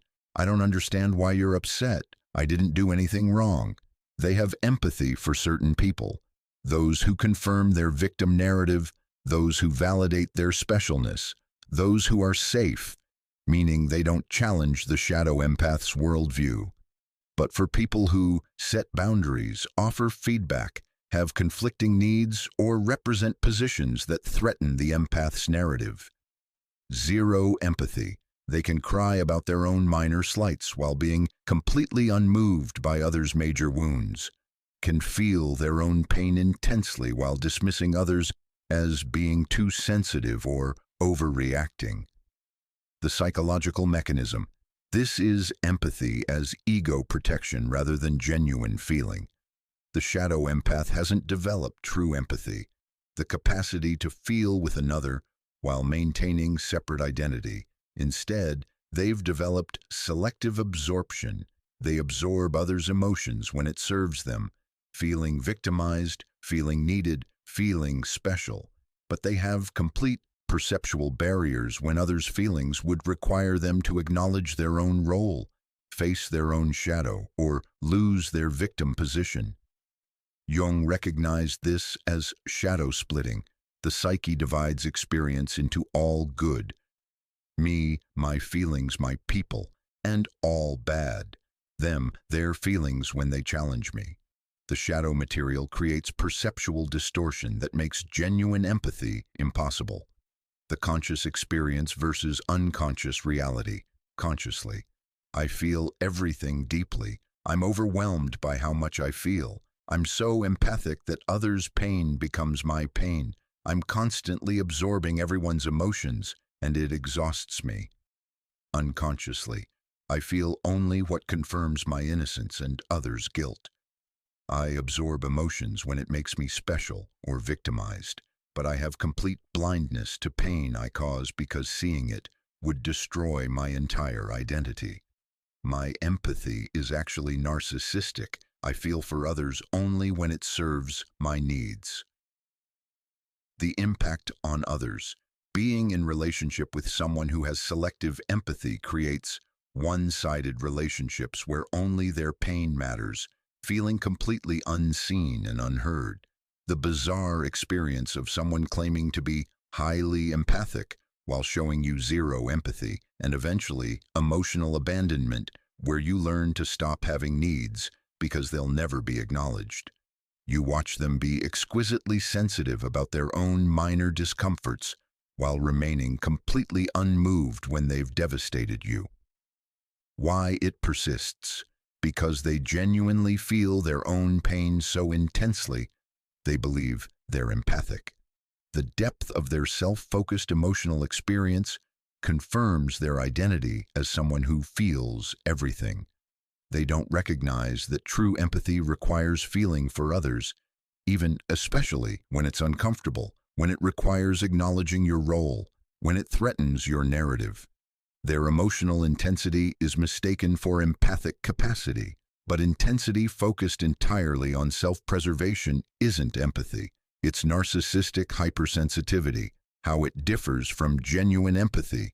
Genuine empathy, ability to feel with others even when it's inconvenient, especially when you've caused pain, reciprocal emotional attunement, willingness to be wrong, capacity to hold others' perspectives even when they challenge yours. Selective empathy, empathy extended only when it serves your narrative, complete blindness to pain you cause, inability to feel for people who challenge you, and treating empathy as one-directional. Others must empathize with you, but you're exempt from empathizing with them when it's uncomfortable. Sign 7. Narrative control, rewriting reality through victim lens. The 7th sign, systematically rewriting relationship history and conflicts to position yourself as victim and others as perpetrators, genuinely believing the distorted version. The behavior, the shadow empath remembers events completely differently than they occurred. Every conflict, every relationship ending, every difficult interaction, in their version, they're the wronged party, and the other person was cruel, toxic, or abusive. They create elaborate narratives of persecution where they're victimized by everyone. Ex-partners were all narcissists. Former friends were all users. Past employers were all toxic. Family members are all unsupportive. The pattern repeats identically across decades, but somehow they're never the common denominator. It's always the other person's pathology, never their own. They selectively remember their own behavior, forgetting their cruelty, their manipulation, their withdrawal, their role in creating the dynamics they complain about. And they recruit others into their narrative, spreading their version until friend groups, families, and communities are split by competing stories of who did what to whom. The psychological mechanism. This is shadow possession destroying reality testing. Jung understood that when shadow material remains completely unconscious, it doesn't just influence perception, it rewrites memory itself. The ego cannot tolerate acknowledging its own shadow operations. So the psyche performs radical surgery on memory and perception, recasting history to maintain innocence. This isn't conscious lying. It's unconscious defensive distortion. The shadow empath passes lie detector tests about their version of events because they genuinely believe they're rewritten history. Research on memory reconsolidation shows that every time we recall a memory, we reconstruct it. The shadow empath's reconstructions consistently edit out their own role, amplify others' transgressions, and reframe all interactions through victim-perpetrator lens. Over time, the original reality becomes completely inaccessible. The distorted version becomes their truth. The conscious experience versus unconscious reality, consciously. This is what actually happened. I remember it clearly. Everyone else is gaslighting me or misremembering. My version is accurate because I'm so sensitive to emotional dynamics. I notice what others miss. Unconsciously, I must rewrite reality to maintain innocence. My shadow material, my rage, my cruelty, my manipulation cannot be acknowledged, so I edit it from memory.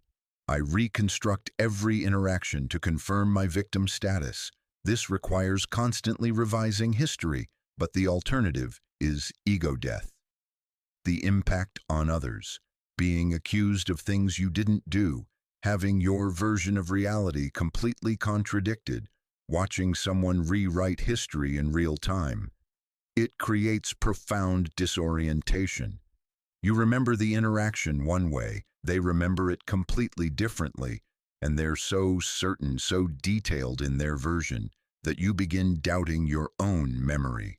Children of parents who rewrite reality develop inability to trust their own perceptions, constant second-guessing, and sometimes dissociative responses because reality itself becomes unstable. Systems split into factions around competing narratives. Family members stop speaking. Friend groups divide. Workplaces fracture. All because the shadow empath's need to maintain innocence requires recruiting others into their revised history. Why it's dangerous?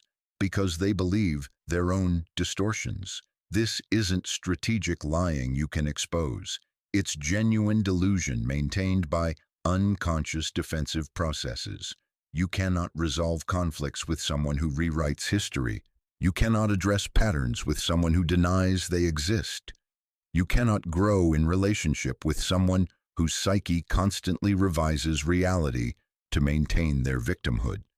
And their certainty is so complete, their details so specific, their victim narrative so compelling, that they often recruit enough allies that you become the villain in a story you don't recognize.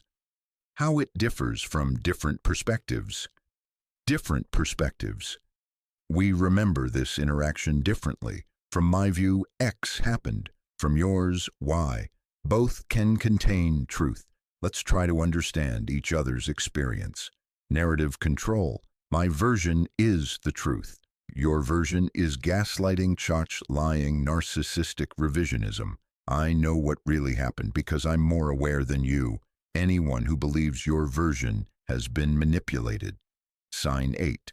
Covert boundary violation, invading while claiming sensitivity. The 8th sign. Constantly violating others' boundaries while being hypersensitive about your own, using empathy as justification for intrusion. The behavior. The shadow empath has ironclad boundaries around their own space, privacy, autonomy. No one may intrude. No one may ask too many questions. No one may make demands.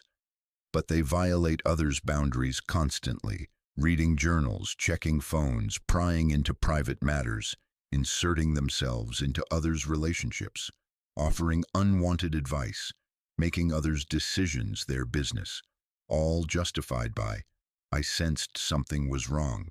I was worried about you. My intuition told me you needed help. I was just being a good friend, parent, partner. They cannot tolerate separateness, cannot allow others privacy or autonomy. must be involved in everything, know everything, influence everything, all disguised as care, concern, empathic attunement. The psychological mechanism. This is shadow entitlement operating through the helper role. The shadow empath unconsciously believes boundaries don't apply to me because I'm helping. Privacy doesn't exist when someone might be suffering. Autonomy is less important than my need to know and help, control. Jung understood this as failure of differentiation, the inability to recognize where you end and another begins. The shadow empath experiences others as extensions of themselves, rather than separate beings with their own internal lives. Psychologically, they're still fused, undifferentiated. They cannot tolerate not knowing, not accessing, not controlling, because true separateness feels like abandonment or death, so they invade. But it's not experienced as invasion, it's experienced as love, care, empathic responsibility. The conscious experience versus unconscious reality. Consciously, I care deeply about the people in my life. When my intuition tells me something's wrong, I can't ignore it. I have to check in, make sure they're okay, help if I can. Boundaries don't apply when someone's suffering. That's when they need people most. I would want someone to push past my boundaries if I needed help. Unconsciously, I cannot tolerate others having separate internal lives I don't access or control.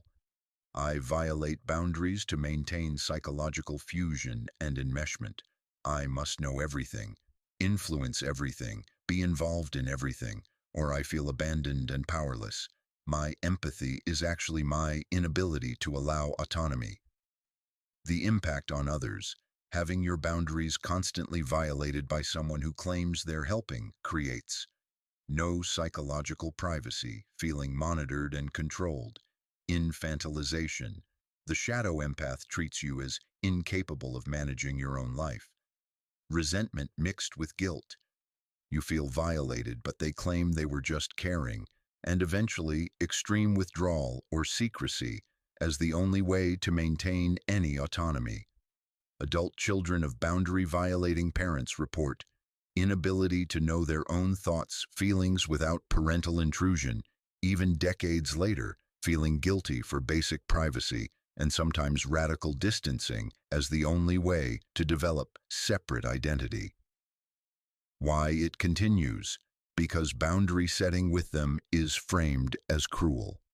After everything I've done for you, you won't even let me know what's happening in your life. I'm your mother, partner, friend. I have a right to know. Or, more subtly, they get wounded, hurt that you don't trust them, devastated that you'd keep things from them. Their pain at your boundary becomes another thing you're responsible for managing. So people either collapse their boundaries, easier than dealing with the fallout, or they maintain boundaries but live with chronic guilt and the shadow empath's victim narrative about being shut out. How it differs from genuine care. Genuine care. Respecting autonomy even when you're concerned. Asking permission before offering help or advice. Accepting no without making it about you. Trusting others to manage their own lives while remaining available if asked. Covert boundary violation. Treating others' privacy as your entitlement. Offering unwanted help and being hurt when it's refused. Inserting yourself without permission and justifying it as care. Making others' lives your business because you sense they need you, but really because you need to control. Sign 9. Energy vampirism. Draining through helplessness. The 9th sign. Depleting everyone around you through chronic crises, needs, and emotional demands while appearing too fragile to be asked to reciprocate. The behavior the shadow empath is in. Constant crisis, always struggling, always needing support, help, reassurance, attention, resources. Every conversation centers on their problems. Their relationships are one-directional. Others give, they receive. They position themselves as too damaged, too sensitive, too overwhelmed to give back. People help them endlessly, offering advice, emotional support, practical assistance, time, energy, money. But the shadow empath never improves. The crises continue, the needs intensify. Helpers become exhausted, resentful, depleted, but they can't stop helping because the shadow empath appears too fragile to survive without them. The psychological mechanism.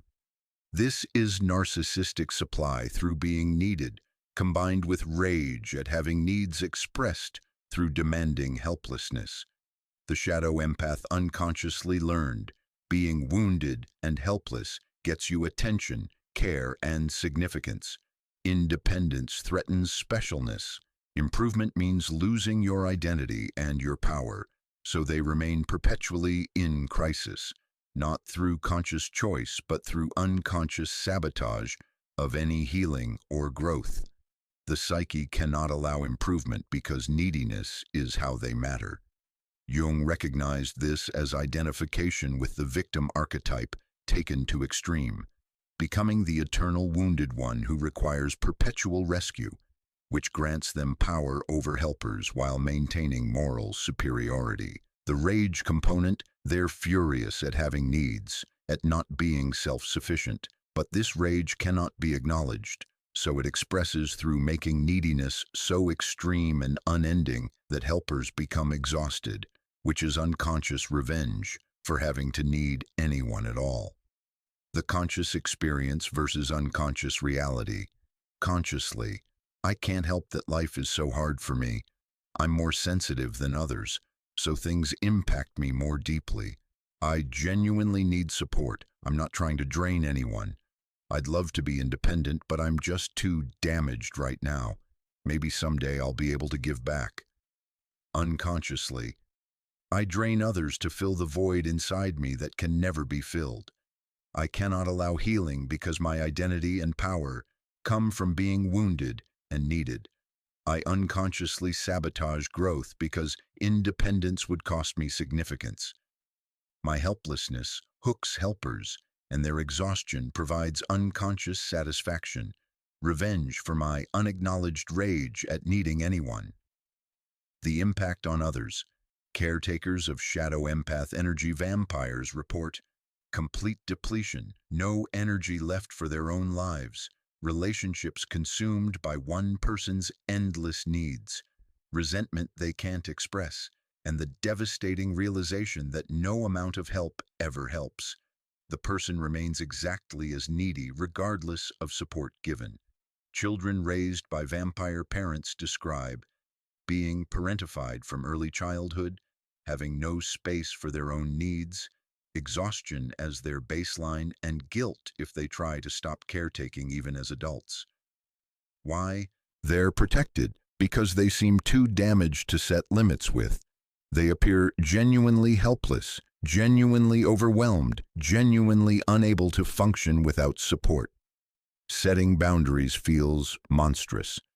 How can I abandon someone so clearly suffering? What if they harm themselves? What if they can't survive without my help? The shadow empath's fragility becomes insurance against anyone stopping the supply. You're trapped by their apparent vulnerability. How it differs from genuine struggle. Genuine struggle, accepting help gratefully, working actively toward change, showing improvement even if gradual, reciprocating in whatever ways are possible, and having crises that eventually resolve rather than multiplying endlessly. Energy vampirism. Help received but never helping behavior change. Crises that intensify rather than resolve. One-directional relationships where you only take unconscious sabotage of anything that might lead to independence and needs that expand to fill whatever amount of support is offered. Sign 10, guilt induction mastery, making everything your fault. The 10th sign, making others feel responsible for your emotional states, pain, and life problems through subtle and overt guilt manipulation. The behavior, when the shadow empath is upset, everyone knows whose fault it is. Yours. Not through direct accusation necessarily, but through implication, wounded expressions, Statements like, "I'm crying because of what you said. You made me feel this way. If you really cared, you would, after everything I've done for you. I guess my feelings don't matter." Their emotional states become your responsibility. When they're hurt, you must have hurt them. When they're struggling, you must have failed them. When they're disappointed, you must have let them down. And the guilt is crushing because they're clearly in pain, and you're clearly the cause in their narrative, so obviously you're responsible for fixing it. The psychological mechanism. This is projection of responsibility, making others carry what belongs to yourself. Jung understood this as failure to develop psychological ownership, the capacity to recognize my emotions are my responsibility, not others' fault or burden. The shadow empath unconsciously believes others exist to regulate my emotional states. If I'm upset, someone made me upset. If I'm hurting, someone hurt me. My internal experience is always caused externally, therefore others are responsible for managing it. This is infantile psychology, the baby who cries and expects the world to fix it, but weaponized in an adult who has sophisticated verbal skills and strategic victim narratives. The rage underneath, fury at having emotional needs, at not being perpetually comfortable, at life causing any distress. This rage cannot be acknowledged, so it expresses through making others feel responsible for every discomfort you experience. The conscious experience versus unconscious reality, consciously. Others' actions genuinely hurt me. When someone does something thoughtless, they should feel bad about causing pain. If they cared, they'd avoid doing things that upset me. Guilt is appropriate when you've harmed someone. I'm just helping them recognize their impact. Unconsciously, I control others through guilt because direct control would reveal my shadow. I make them feel responsible for my emotional states, so they'll prioritize me constantly. My hurt feelings become weapons. Others must walk on eggshells or face the crushing guilt of making me upset. I'm never responsible for my own emotional regulation. That's everyone else's job. The impact on others. Living with or working with guilt induction masters creates chronic guilt regardless of actual behavior, inability to prioritize yourself without feeling like a terrible person, constant monitoring of the empath's emotional states to avoid causing upset, and eventually either codependent servitude or breaking free through radical distancing. Children raised with guilt induction describe decades of therapy to overcome baseline guilt, inability to say no without shame, compulsive people-pleasing, and feeling responsible for others' emotions well into adulthood. Why it works? Because guilt is one of the most powerful emotional controllers. When someone's clearly in pain and you're positioned as the cause, the psychological pressure to fix it is enormous. And the shadow empath's victim narrative is so compelling. You hurt me. I'm suffering. Don't you care? How can you prioritize yourself when I'm in this much pain because of you? It seems monstrous to maintain boundaries when you're being shown such clear evidence that your boundaries harm someone. How it differs from healthy accountability. Healthy accountability. When you did X, I felt Y. I need Z to feel safe in this relationship. Can we talk about this? Clear communication, taking responsibility for your own feelings while stating impact, open to dialogue. Guilt induction. I'm hurting because of what you did. You made me feel this way. If you cared, you'd know what to do. Look at how much pain you've caused. I guess I'm just not important enough for you to consider. Emotional manipulation, making others responsible for your internal states. No room for dialogue, just guilt and implicit demands for atonement. Sign 11, the eternal victim, rejecting all responsibility. The 11th sign, zero capacity for accountability or self-reflection about your role in relationship dynamics, permanently positioned as the one being harmed by everyone. The behavior, every relationship that ends, the shadow empath was the victim. Every conflict, they were wronged. Every job they left, toxic workplace. Every friendship that dissolved, the friend was a user, narcissist, too shallow to understand.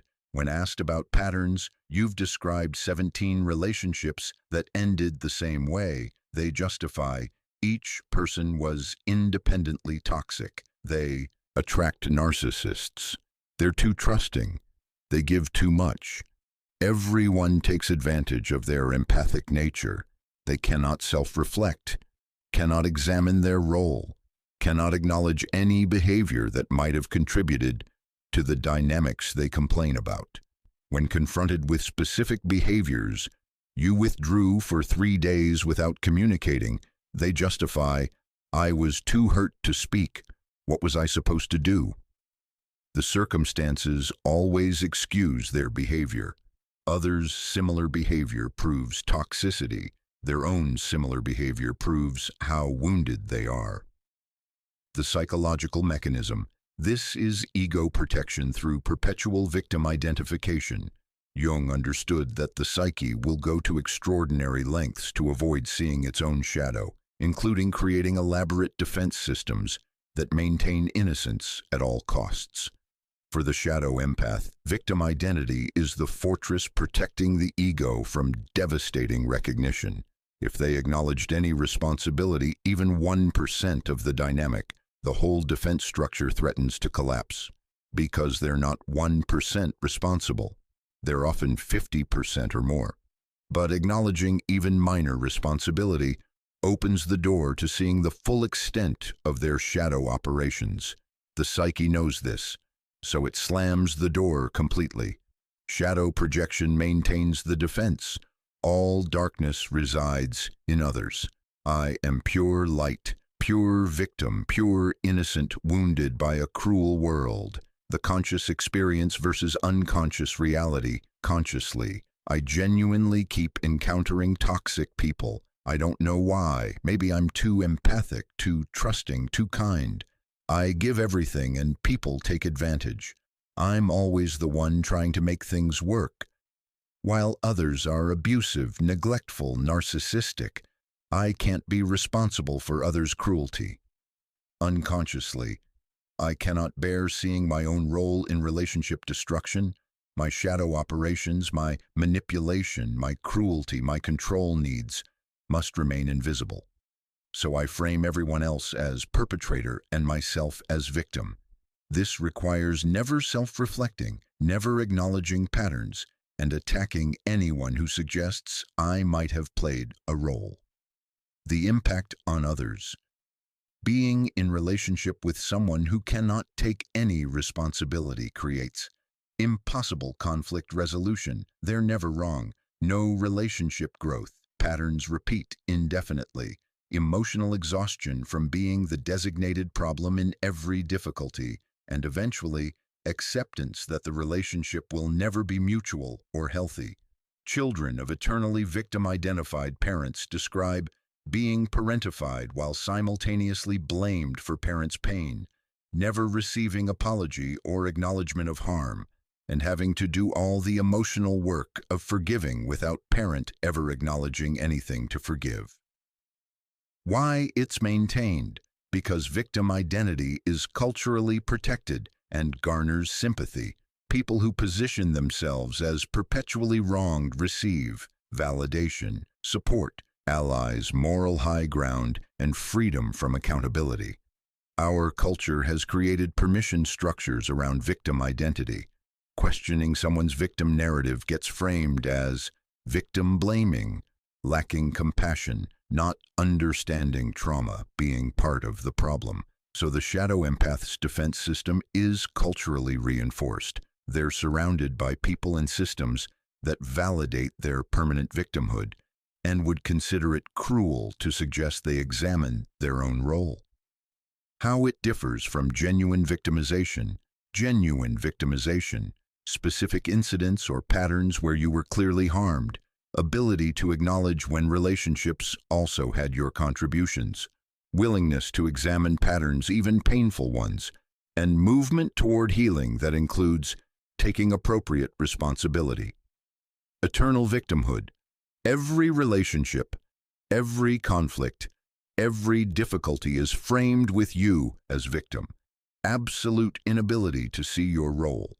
Attacking anyone who suggests patterns might include your behavior, and victim identity that never evolves because it's identity, not circumstance. Sign 12. Competitive woundedness, diminishing others' pain. The 12th sign, inability to tolerate others having comparable or greater suffering, subtly diminishing, invalidating, or competing with others' pain. The behavior, when someone shares their struggle, the shadow empath can't just listen, they must establish that their struggle is worse. At least you don't have to deal with, "You think that's hard, try. I would love to only be dealing with that." Or they immediately redirect, "I understand completely when I went through," and the conversation becomes about them. Or they subtly invalidate, "Well, have you tried?" implying the person isn't handling it correctly. "It could be worse," minimizing the pain. "I'm sure it will get better." Dismissing rather than witnessing. They cannot sit with someone else's pain without either competing, redirecting, or diminishing. Cannot let someone else's suffering be centered without making it about themselves or establishing their superiority in the suffering hierarchy. The psychological mechanism. This is narcissistic wound that depends on being the most wounded. Their specialness comes from their suffering. Their significance comes from being the most hurt. So others' comparable suffering is a narcissistic threat. It challenges their position. It suggests they're not special. It means they're not the center. Jung recognized this as inflation through victim archetype, becoming so extreme that you cannot tolerate anyone else occupying victim position. Your identity requires being the most wounded one, not just wounded, but most wounded. Research on communal narcissism shows this pattern. People who derive narcissistic supply from being the most caring, sensitive, wounded, cannot psychologically tolerate competition in their arena of superiority. The conscious experience versus unconscious reality. Consciously, I'm just trying to relate, to show I understand, to offer perspective from my own experience. I'm not competing, I'm connecting. If I mention my struggles, it's to help them feel less alone. I can't help that my sensitivity means I've been through more than most people. Unconsciously, I cannot let anyone's suffering exceed or match mine.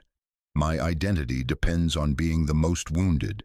Others' pain threatens my specialness, so I must minimize it, redirect to myself, or establish my superior suffering. I'm not actually empathic. I'm narcissistically invested in my victim status and cannot tolerate challenges to my position. The impact on others. Sharing pain with a competitive wounded person creates feeling invalidated and dismissed. Learning to minimize your own struggles because they're never bad enough. Exhaustion from having every vulnerability redirected to the empath's struggles, and eventually stopping sharing anything because you know they can't actually witness your pain. People describe, "I stopped telling her about my problems because she always had it worse. I stopped asking for support because somehow it always became about supporting her. I realized she couldn't actually be there for anyone else. She could only be the center." Why it's subtle? Because it often looks like relating or bonding. "Oh, I know exactly how you feel." Seems like empathy. Offering advice seems like helping. Mentioning their own experience seems like connection. Only over time do you realize you never actually get to share your full experience. Your pain never gets witnessed. Every vulnerability becomes redirected, and you end up feeling worse after sharing than you did before. How it differs from genuine empathy. Genuine empathy. That sounds incredibly hard. Tell me more. How are you handling it? Staying with someone's experience, asking questions about them, not redirecting to yourself, allowing their pain to be centered. Competitive woundedness, immediately comparing, at least you, or I have it worse because quickly redirecting to your own experience, offering solutions that imply they're not handling it right.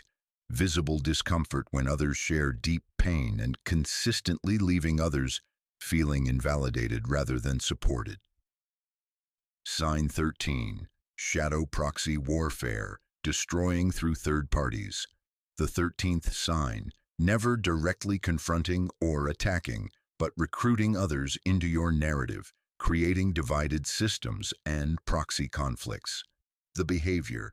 The shadow empath doesn't confront people directly. Instead, they confide in others about someone's concerning behavior. They share their hurt with third parties. They express worry to mutual friends. I'm concerned about Jane. She's been so angry lately. I think she might need help.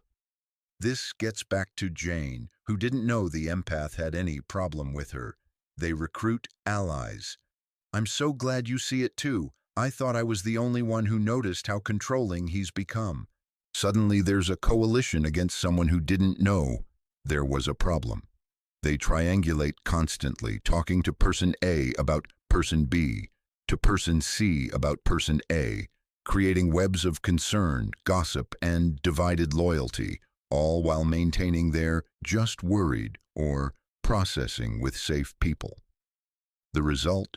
Families divided into factions, workplaces split into camps, friend groups fractured, all organized around the shadow empath's victim narrative, with them at the center maintaining innocence while everyone else is in conflict. The psychological mechanism. This is aggression expressed through manipulation of social systems. Jung understood this as shadow material, operating through the collective, poison spreading through the group body. The shadow empath has rage and destructive impulses they cannot express directly, so the rage operates indirectly, destroying reputations, poisoning relationships, creating conflict between others. Direct confrontation would require acknowledging their aggression. Proxy warfare allows them to destroy while maintaining their just sharing feelings, seeking support, or expressing concern. Research on relational aggression shows this pattern is particularly common in people who've learned that direct assertion is unacceptable, but indirect social manipulation is possible. The conscious experience versus unconscious reality. Consciously, I'm just sharing my feelings with trusted people. I need support to process what's happening. I have genuine concerns about this person's behavior, and I'm talking to others who might have insight or might be affected. I'm not gossiping, I'm seeking help understanding a difficult situation. Unconsciously, I destroy reputations and relationships through gossip and triangulation while appearing innocent. I recruit allies to validate my victim narrative and create coalitions against perceived enemies. I poison relationships between others so I maintain central importance. My aggression operates through social manipulation while I remain clean. The impact on others. Being targeted by shadow empath proxy warfare creates destroyed reputation without ever being directly confronted.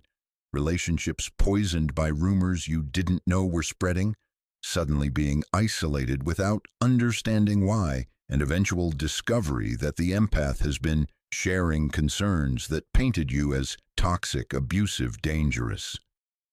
Systems affected by proxy warfare describe divided families where people aren't speaking, workplaces fractured into camps, and friend groups destroyed, all organized around the shadow empath's narrative, with them as innocent victim and others as perpetrators or allies.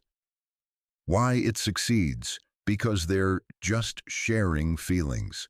How do you confront someone for talking to their friends, for seeking support, for expressing concerns? The shadow empath frames all proxy warfare as legitimate emotional processing. I needed to talk to someone. I was hurting. I wasn't gossiping. I was getting perspective. But the function is character assassination, reputation destruction, and relationship poisoning, all while maintaining plausible deniability. How it differs from seeking support, seeking legitimate support, talking to one or two trusted people about your experience, taking responsibility for your role, not spreading information to multiple parties, and ideally working toward direct communication with the person involved.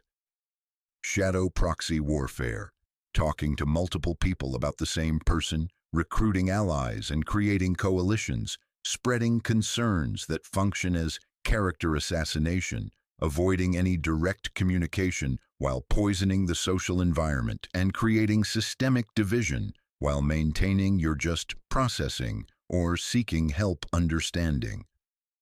Sign 14, the moral high ground, spiritualizing the shadow. The 14th and final sign, using spiritual language, psychological concepts, and empathic identity to justify all shadow behaviors and avoid accountability. The behavior, every destructive pattern gets reframed in spiritual psychological language. I'm just honoring my sensitivity. I'm setting boundaries, which is actually punitive withdrawal. I'm protecting my energy, which is cutting people off without communication. I can't help what I pick up empathically, which is projection. They weaponize therapy concepts, labeling others as narcissists, gaslighters, toxic, claiming anyone who challenges them is triggering them, framing all accountability requests as attacks on their healing journey. They spiritual bypass their behavior patterns. I'm doing the work. I'm on a healing path. I'm honoring my authentic self, all used to rationalize cruelty, manipulation, and relational destruction. The result, they're completely insulated from feedback, armed with psychological, spiritual vocabulary that makes any criticism seem like attacking someone's sacred healing process. The psychological mechanism. Jung warned this was the most dangerous form of shadow possession. Evil wearing the mask of good. When shadow material hijacks spiritual psychological concepts, it becomes nearly impenetrable because it's protected by sacred language.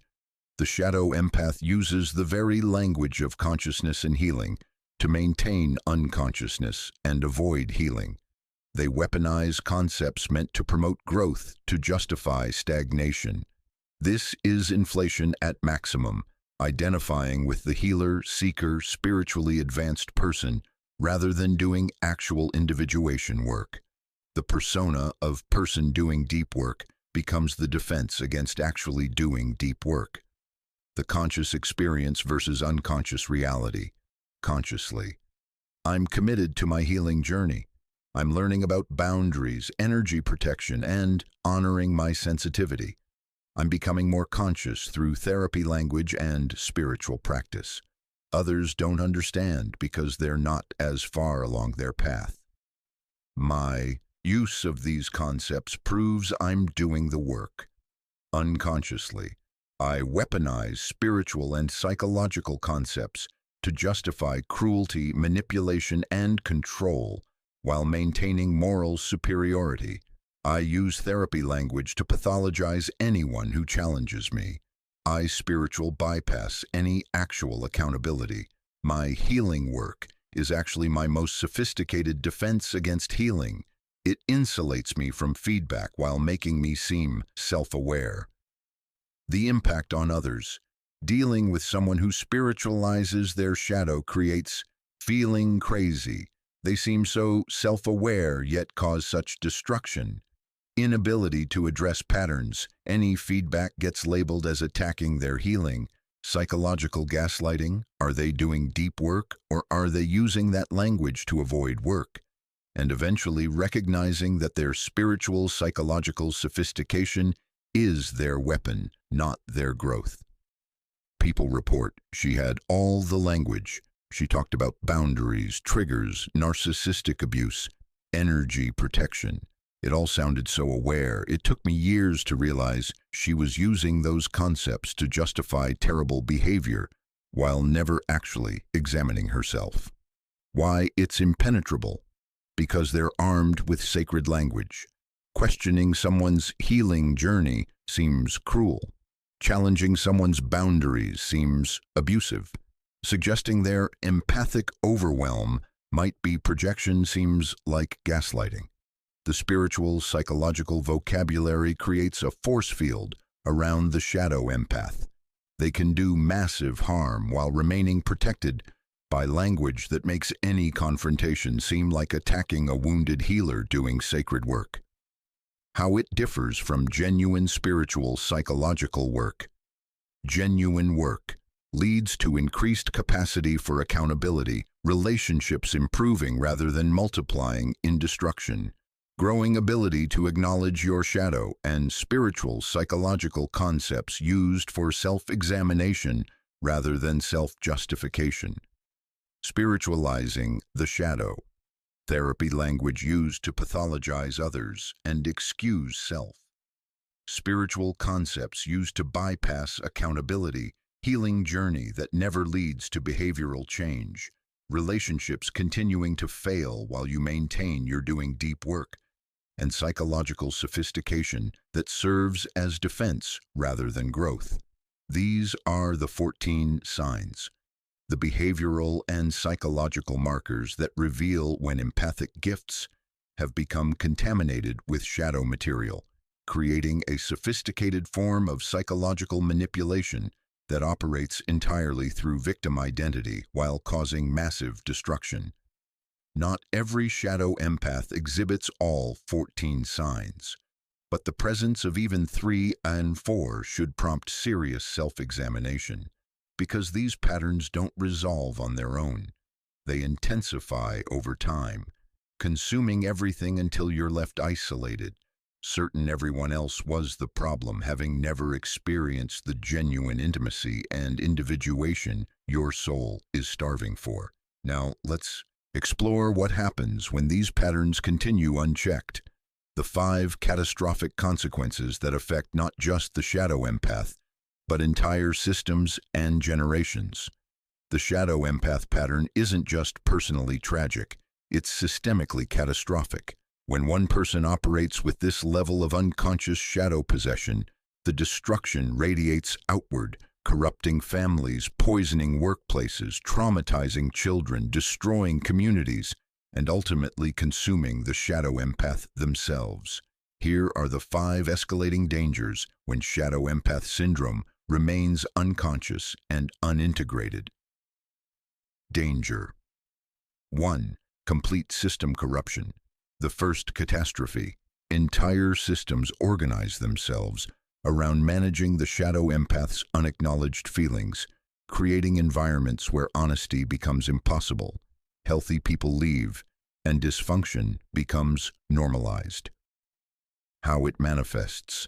Take a family with a shadow empath parent. Within years, every family member has developed a role organized around managing that parent's sensitivity. One child becomes the caretaker, monitoring the parent's moods, preemptively soothing, taking responsibility for emotional regulation that should be the parent's job. Another child becomes the scapegoat, unconsciously absorbing all the family's shadow material, acting out what everyone else suppresses, carrying the darkness the empath parent cannot acknowledge.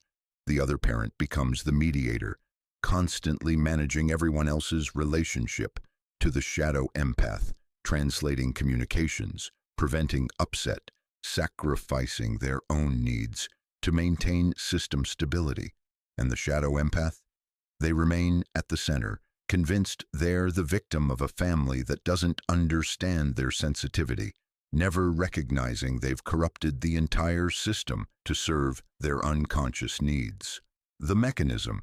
Systems theory shows that when one member refuses accountability while wielding power through victimhood, the entire system adapts around that refusal. Honesty becomes dangerous. We can't tell mom that. She'll be devastated for weeks. Direct communication becomes impossible. Don't bother asking Dad directly. He'll just shut down. Let me handle it. Reality itself becomes negotiable. That's not how it happened, but if we say it was, maybe she'll calm down. Healthy boundaries become cruel. I know you need space, but you can't set that boundary. It will destroy her. Over time, the system's entire operating logic becomes protect the shadow empath's innocence at all costs, even if it means everyone else becomes sick. Real world. Example, Jung documented a family case in his private notes. A mother identified as the sensitive soul of the family. 3 generations organized around her emotional fragility. Her children learned to never share problems. Might overwhelm mother. Never celebrate too much. Might trigger mother's envy disguised as worry. Never set boundaries. Would devastate mother. Her grandchildren barely knew her because their parents unconsciously kept them away, protecting the children from the same dynamic that had damaged them, but also protecting the mother from ever facing consequences of her pattern. The entire extended family was fractured. Holidays were minefields. No one spoke honestly. Everyone was exhausted, and the mother remained convinced she was the perpetual victim of a cold, insensitive family that didn't appreciate her depth. The system had completely corrupted. Normal had become walking on eggshells, managing one person's unacknowledged feelings, and pretending this was just how families are. Why healthy people leave. As the system corrupts, individuals with any psychological health eventually leave. They cannot tolerate the dishonesty, the emotional manipulation, the organized insanity, but their leaving gets framed as they were selfish, they abandoned the family, they couldn't handle real intimacy, they were probably narcissists who couldn't handle the empath's perception. So the system loses its healthiest members while retaining those too damaged, too enmeshed, or too young to escape. The corruption intensifies. The workplace version, corporate environments with shadow empath members show identical patterns. Entire teams organized around not upsetting the sensitive one, productivity secondary to emotional management, honest feedback impossible, and eventually, talent drain as healthy employees leave for environments where competence matters more than managing one person's fragility. One tech company case study, a senior developer identified as highly sensitive person. Within 2 years, the entire 12-person team was organized around her emotional states. Code reviews had to be delivered with elaborate emotional cushioning. Meetings required careful monitoring of her reactions. Deadlines got missed because the team was managing her periodic emotional crises.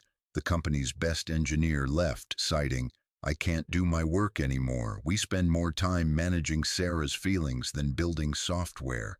But Sarah remained convinced she was the victim of a toxic work culture that didn't appreciate sensitive souls, never recognized she'd corrupted an entire team's functioning while maintaining perfect victim status. The long-term impact.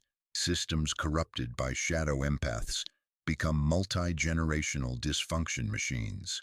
Children raised in these environments either replicate the pattern, becoming shadow empaths themselves, or develop severe codependency, becoming the eternal caretakers of shadow empaths. Either way, the corruption spreads, patterns transmit, and decades later, families are still organized around managing sensitivity that's actually weaponized shadow material. Danger 2. Generational trauma transmission. The second catastrophe. Shadow empaths raising children who become either people pleasers with no boundaries or shadow empaths themselves, perpetuating patterns through generations. The developmental damage. Children of shadow empath parents receive specific devastating messages.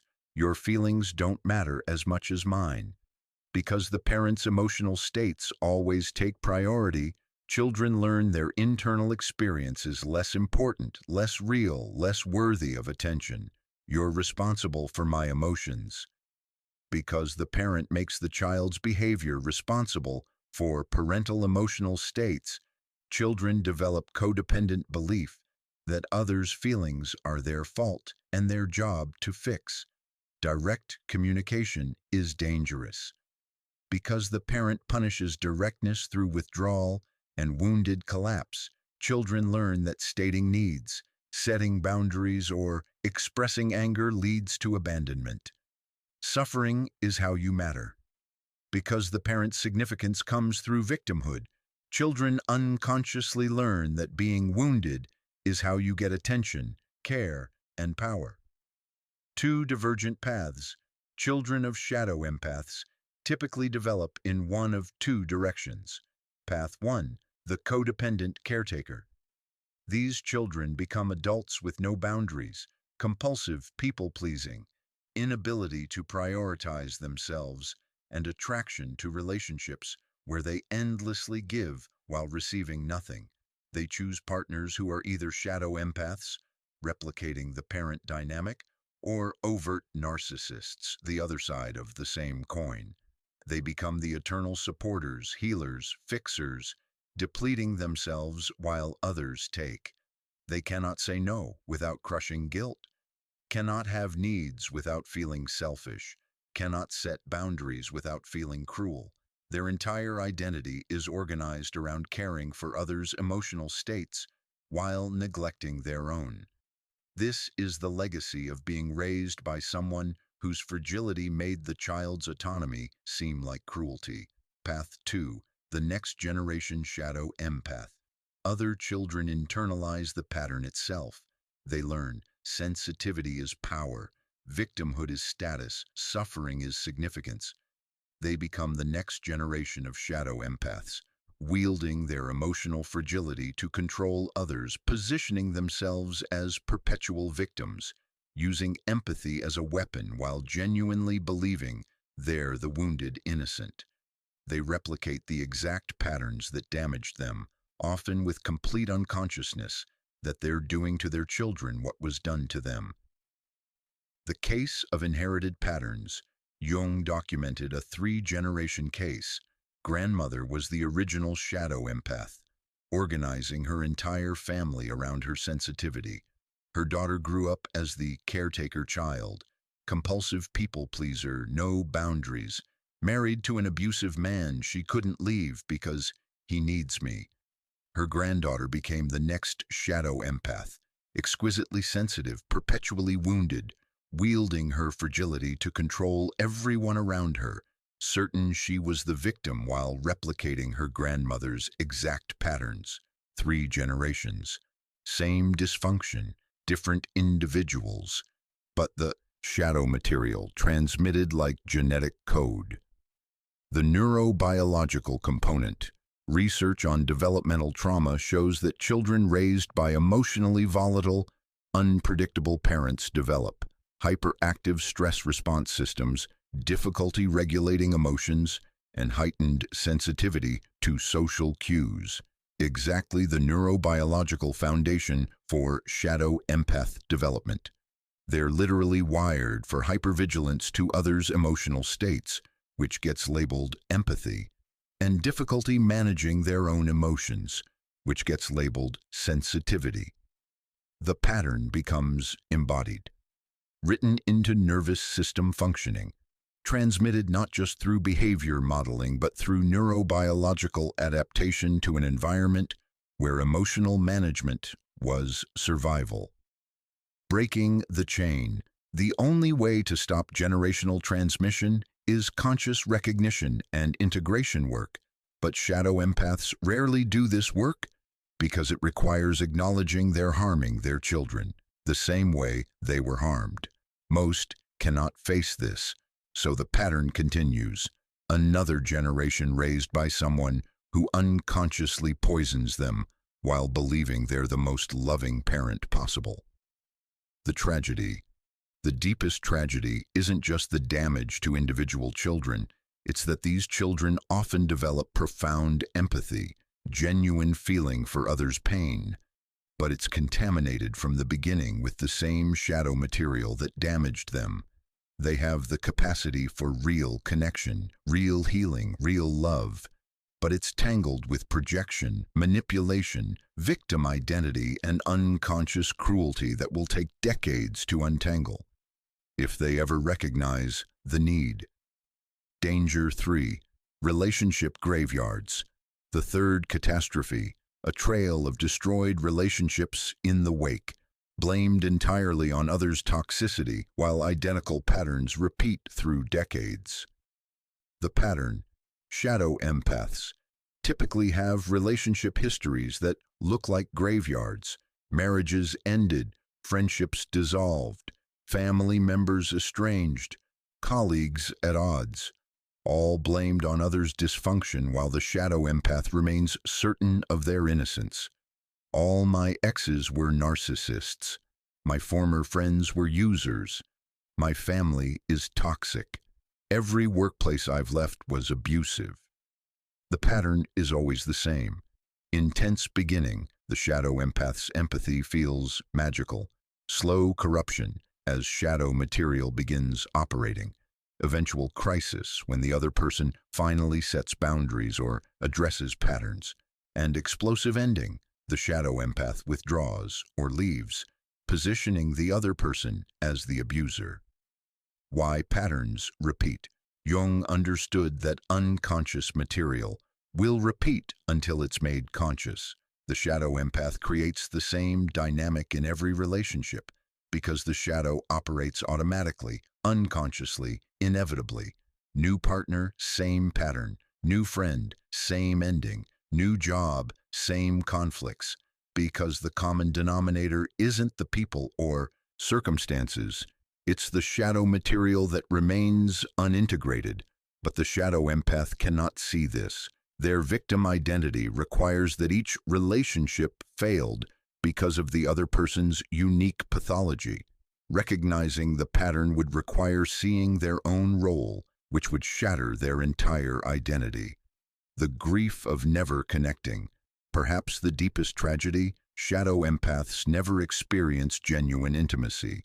Real intimacy requires mutual vulnerability, accountability, ability to repair ruptures, tolerance for others' separate needs, and capacity to see and be seen fully, including your shadow material.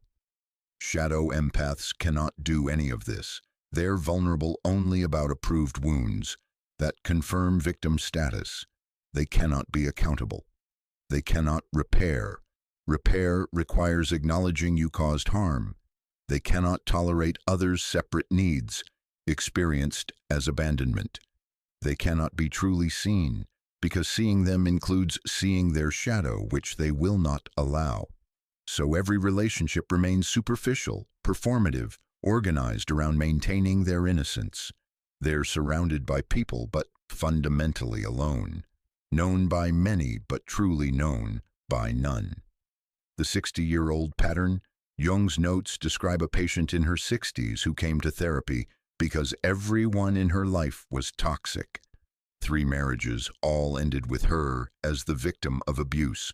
4 adult children, 3 of whom were no contact because they were too damaged to appreciate her sacrifices.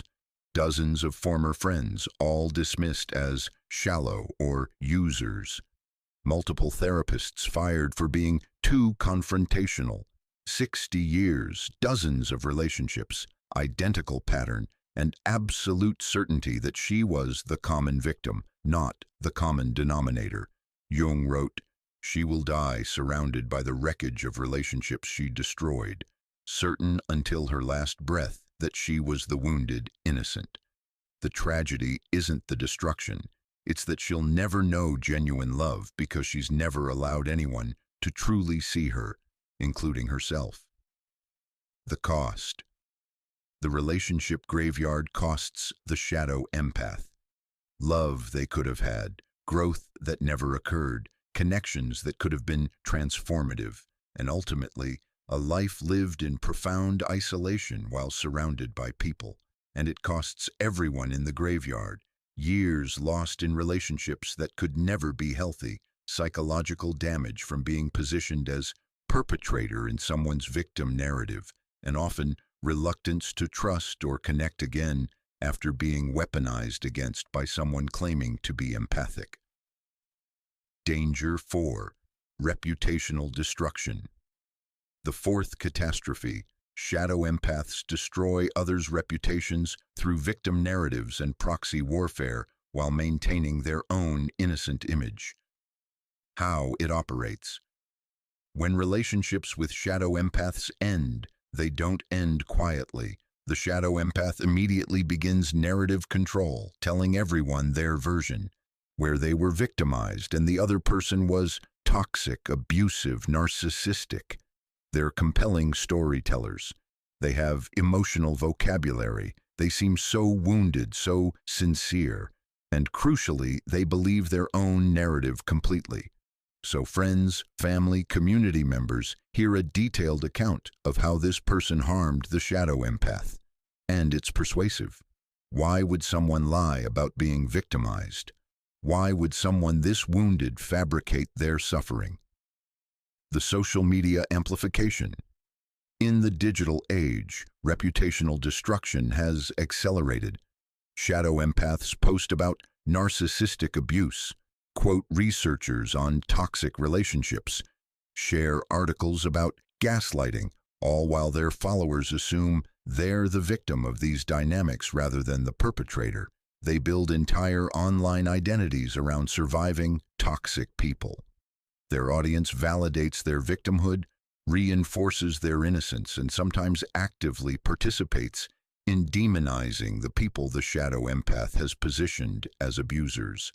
Meanwhile, the actual targets, often the people who finally set boundaries or addressed the shadow empath's patterns, are stunned to discover they're now the villain in a public narrative they didn't know was being written. The professional impact. In professional contexts, shadow empath reputational destruction can end careers. HR complaints framed as hostile work environment when someone gave direct feedback, accusations of bullying when someone set professional boundaries, spreading concerns about someone's anger issues or toxic behavior to colleagues and management. The shadow empath seems credible. They're wounded, articulate, and genuinely believe their narrative. The target often has no idea the campaign is happening until they're being investigated or finding colleagues suddenly distant. A documented case. A university professor's career nearly ended after a graduate student, a shadow empath, filed complaints claiming emotional abuse and hostile supervision. The student's narrative: the professor was harsh, judgmental, triggered the student's trauma, created an unsafe environment. The reality, documented through emails and peer witnesses: the professor gave standard academic feedback on subpar work, set normal professional boundaries around availability, and refused to extend preferential treatment. But the student's victim narrative was compelling. The investigation took 8 months. The professor's reputation was damaged. Other students became wary, and the student transferred to another advisor, telling everyone the first professor was abusive, taking the narrative to their new department. The professor was eventually cleared, but the damage lingered. "You can prove you didn't do what you're accused of," he said, "but you can't undamage a reputation. People will always wonder." Why it's so effective. We live in an era where victim claims are culturally protected. Believe victims is the social imperative, and rightfully so in cases of actual abuse. But shadow empaths weaponize this cultural protection. They make victim claims that are sincere from their perspective, but completely distorted. And challenging these claims seems like victim blaming. So their narrative spreads unchecked. Their reputation remains intact, wounded but brave survivor. And their targets are left with destroyed reputations and no effective recourse. The collective impact. When shadow empaths systematically destroy reputations while maintaining innocence, it creates communities divided by competing narratives, witch hunt dynamics where accusations are sufficient proof, and erosion of trust in both actual victims, who get doubted, and accused persons, who can't clear their names. The social fabric phrase, truth becomes relative, and the shadow empath moves on to the next relationship, the next community, the next target, leaving destroyed reputations in their wake, while collecting sympathy for being surrounded by so many toxic people. Danger 5, the empath's own soul death. The fifth and ultimate catastrophe. What happens to the shadow empath themselves when the pattern remains unconscious across an entire lifetime? The internal corruption. While shadow empaths destroy relationships and systems externally, the deepest tragedy is internal. They're destroying themselves. Living entirely through false victim identity means never developing authentic self, never experiencing genuine intimacy, never facing the shadow material that could be integrated, and never individuating, never becoming the whole conscious person Jung believed was every human's birthright and calling. The shadow empath reaches life's end having worn a mask so long they don't know there's a face underneath. They've played the victim so convincingly they've forgotten it's a role. They've projected their shadow so completely they have no idea who they actually are. The spiritual emptiness. Despite often using spiritual language, shadow empaths live in profound spiritual emptiness. True spirituality requires facing your shadow, surrendering ego defenses, accepting responsibility for your life, and developing genuine compassion, which is different from projective absorption masquerading as empathy. Shadow empaths cannot do any of this. Their spirituality is another defense, more sophisticated vocabulary for maintaining victimhood and avoiding the actual work of consciousness. So beneath the spiritual persona, there's nothing, no center, no self, just an elaborate defensive structure protecting against the devastating recognition they've spent a lifetime avoiding. The isolation. Shadow empaths end up profoundly isolated, often without recognizing it. They may have social media followers, acquaintances, people who still don't know the pattern, but they have no genuine intimacy, no one who truly knows them, because knowing them would require them knowing themselves, which they've refused. Children are distant or estranged, but blamed for being cold or narcissistic. Long-term relationships don't exist. Everyone eventually became toxic. Deep friendships never formed. Genuine friendship requires mutuality the shadow empath cannot provide. In their final years, many shadow empaths are surrounded by broken relationships, convinced everyone else failed them, never recognizing they failed themselves by refusing the most important relationship with their own shadow. The deathbed realization, or lack thereof. Some shadow empaths, in their final days, have moments of devastating clarity. The defenses finally crack. They see the pattern, recognize what they've done, face the lifetime of destruction and missed opportunities for genuine connection. This late recognition is excruciating, but it's also potentially redemptive, a final chance for the soul to face truth before death. But many, perhaps most, never have this recognition. They die certain they were the wounded innocent, victimized by a cruel world. Their last thoughts are about others' failings, not their own. They exit having never known themselves. Jung's assessment. In his late writings, Jung described the shadow empath's fate as the greatest tragedy of the individuating species, the human who had all the tools for consciousness, but chose unconsciousness, who had the capacity for genuine love, but chose manipulation, who could have become whole, but chose to remain fragmented while calling the fragments sensitivity. He wrote, They die having lived a lie so complete they believed it was truth. And in that belief, they lost not just their relationships, but their souls. For the soul can only develop through honest confrontation with what we are, including the darkness. Refuse that confrontation, and you refuse your own becoming. You remain potential only, never actualized. A seed that wouldn't break open, dying as a seed rather than becoming the tree. What's lost? The shadow empath loses. The genuine empathy they could have developed once freed from projection and manipulation. The authentic relationships they could have built if they'd been accountable. The personal growth that comes from integrating shadow material.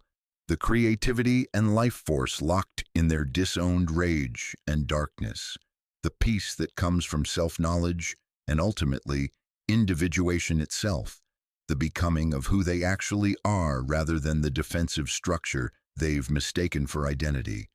This is the ultimate danger. Not just what shadow empaths do to others, but what they do to themselves. The slow soul death of living entirely through a false identity, rejecting the very work that could have made them whole. These are the 5 escalating dangers, the catastrophic consequences when Shadow Empath Syndrome remains unconscious and unintegrated. But it doesn't have to end this way.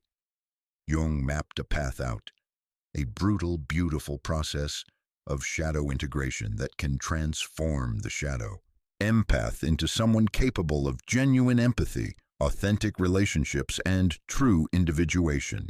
That path begins with the most devastating recognition a human ego can face, and proceeds through stages that require dying to who you thought you were, so you can become who you actually are. Let's explore Jung's solution, the shadow integration blueprint, specifically for empaths. Jung didn't just diagnose Shadow Empath Syndrome.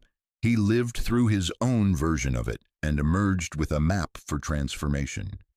His solution isn't about becoming less sensitive. It's about becoming conscious of how sensitivity has been weaponized by disowned shadow material. It's not about suppressing empathy. It's about developing genuine empathy, distinct from projection, absorption, and manipulation. It's not about embracing your darkness at the expense of your light. It's about integrating both into wholeness, so your light can finally be genuine and your darkness can finally be owned. This is the path from shadow possession to individuation, from false empath to authentic human, from unconscious destruction to conscious creation. It's brutal. It will feel like dying, because in a very real sense, you are dying. The false identity that's provided safety and meaning for decades must be sacrificed. But on the other side is something you've never experienced: genuine intimacy, real self-knowledge, and the possibility of relationships not organized around your unconscious needs. Here is Jung's 8-step blueprint for shadow empath integration. Step 1. The devastating recognition, the first and most difficult step. The moment of seeing your own shadow operation, bearing the narcissistic wound of recognizing you're not the perpetual victim, and surviving the shame without collapsing into either self-hatred or renewed justification. What this looks like. Something cracks the defense. Maybe a therapist finally names the pattern. Maybe someone you genuinely care about refuses to return until you acknowledge your role. Maybe you read something like this and recognition pierces through. Suddenly, you see it.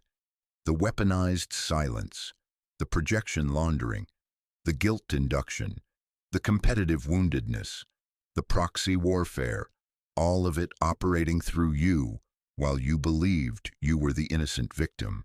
You see the trail of destruction, the relationships you corrupted, the people you damaged, the systems you poisoned, all while certain you were the wounded one. This recognition is devastating. Your entire identity structure, built on being the sensitive victim, collapses. Everything you believed about yourself is revealed as defensive distortion. The narcissistic wound. Jung called this the narcissistic wound, the blow to the ego's grandiosity. But for shadow empaths, the grandiosity isn't "I'm superior through accomplishment." It's "I'm superior through suffering." I'm special because I'm more wounded, more sensitive, more victimized. Seeing your shadow operations wounds this grandiosity. You're not the perpetual victim. You're not the innocent party. You're not more sensitive than others. You're more defended. Your suffering isn't proof of depth. It's proof of refused consciousness. This hurts worse than any external attack could, because it's your own psyche showing you what you've been denying. The temptations. At this stage, massive psychological pressure to 1. Collapse into self-hatred. I'm a terrible person. I'm actually the narcissist. Everything about me is a lie. I've destroyed everyone I touched. This is the ego swinging from inflation, victim as special, to deflation, self as evil. Both are defenses against the actual work of integration, which requires neither inflation nor deflation, but honest seeing. 2. Justify and return to victimhood. But I really was hurt by those people. My sensitivity is real. Maybe I've done some things wrong, but they were worse. This whole shadow empath thing is just another way to blame victims. The psyche will fight desperately to restore the old defensive structure. The pull back to comfortable victimhood is immense.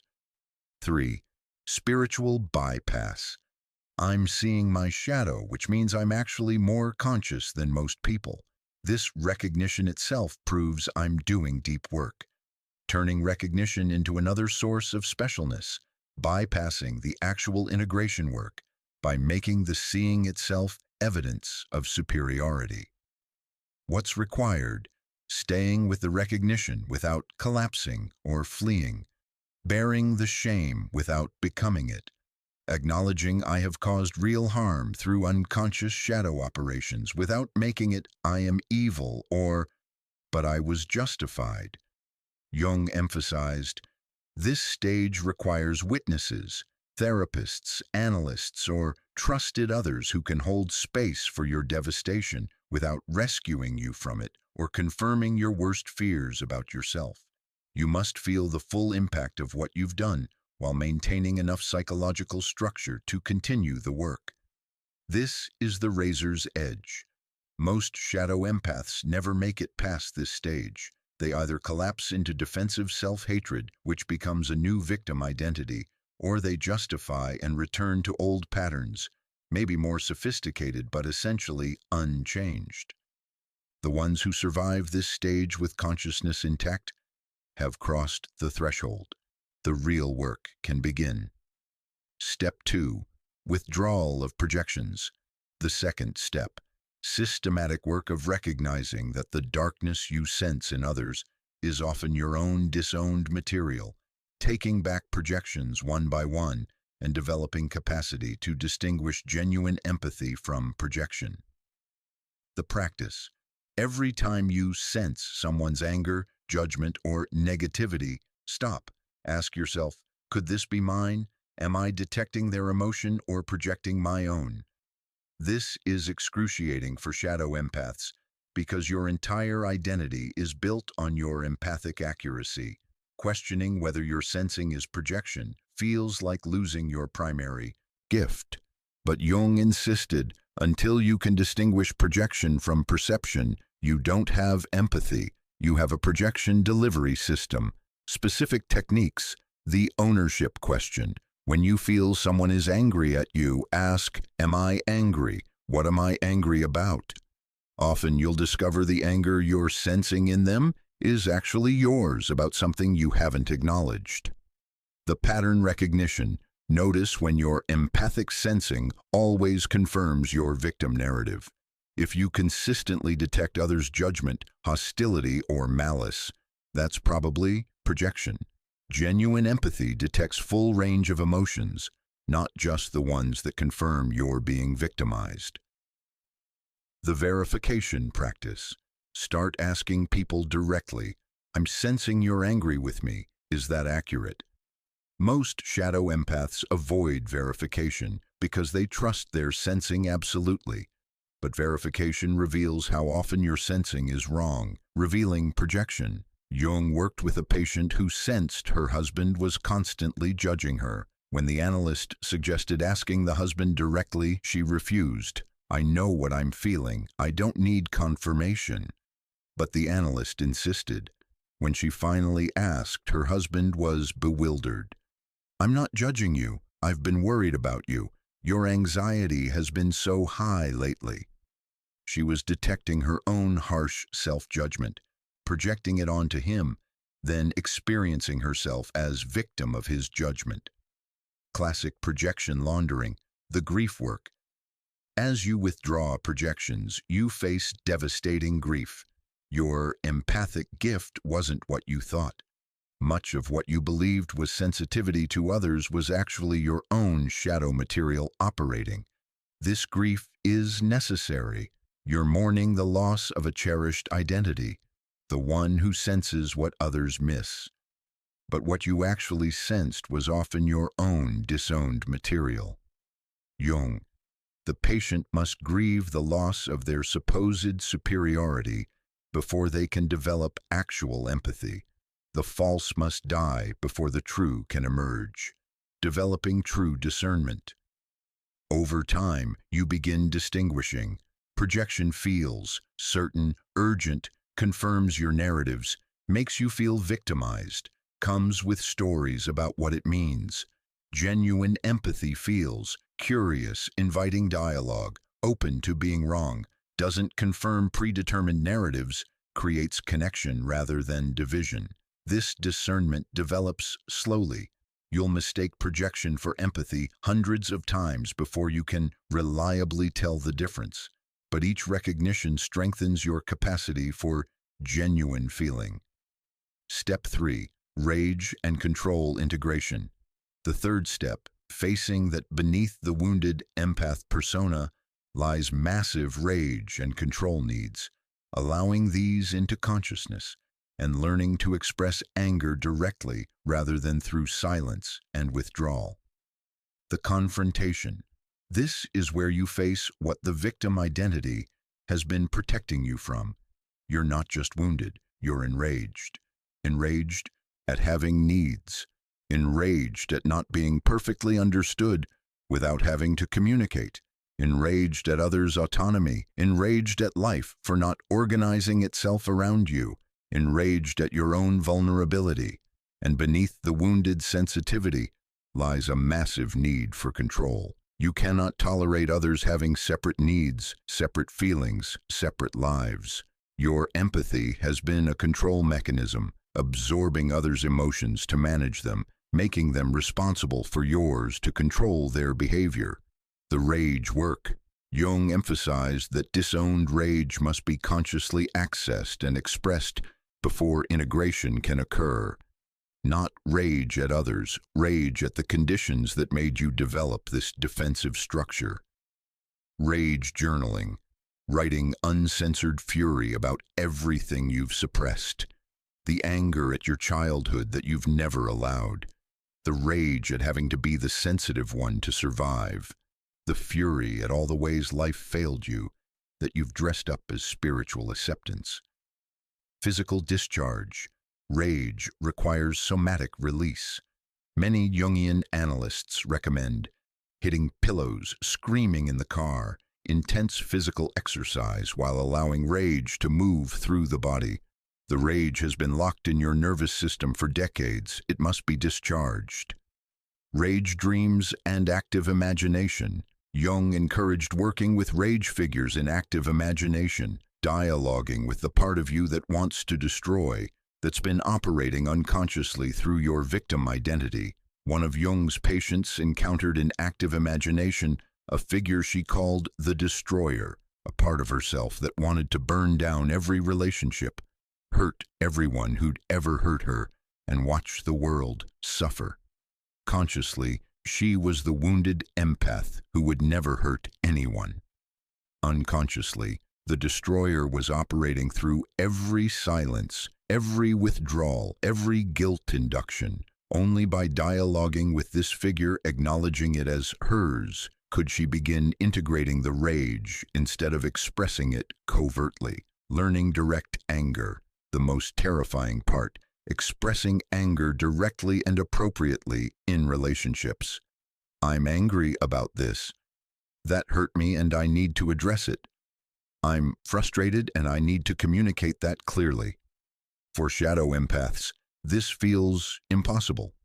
Direct anger expression was labeled abusive or out of control somewhere in development.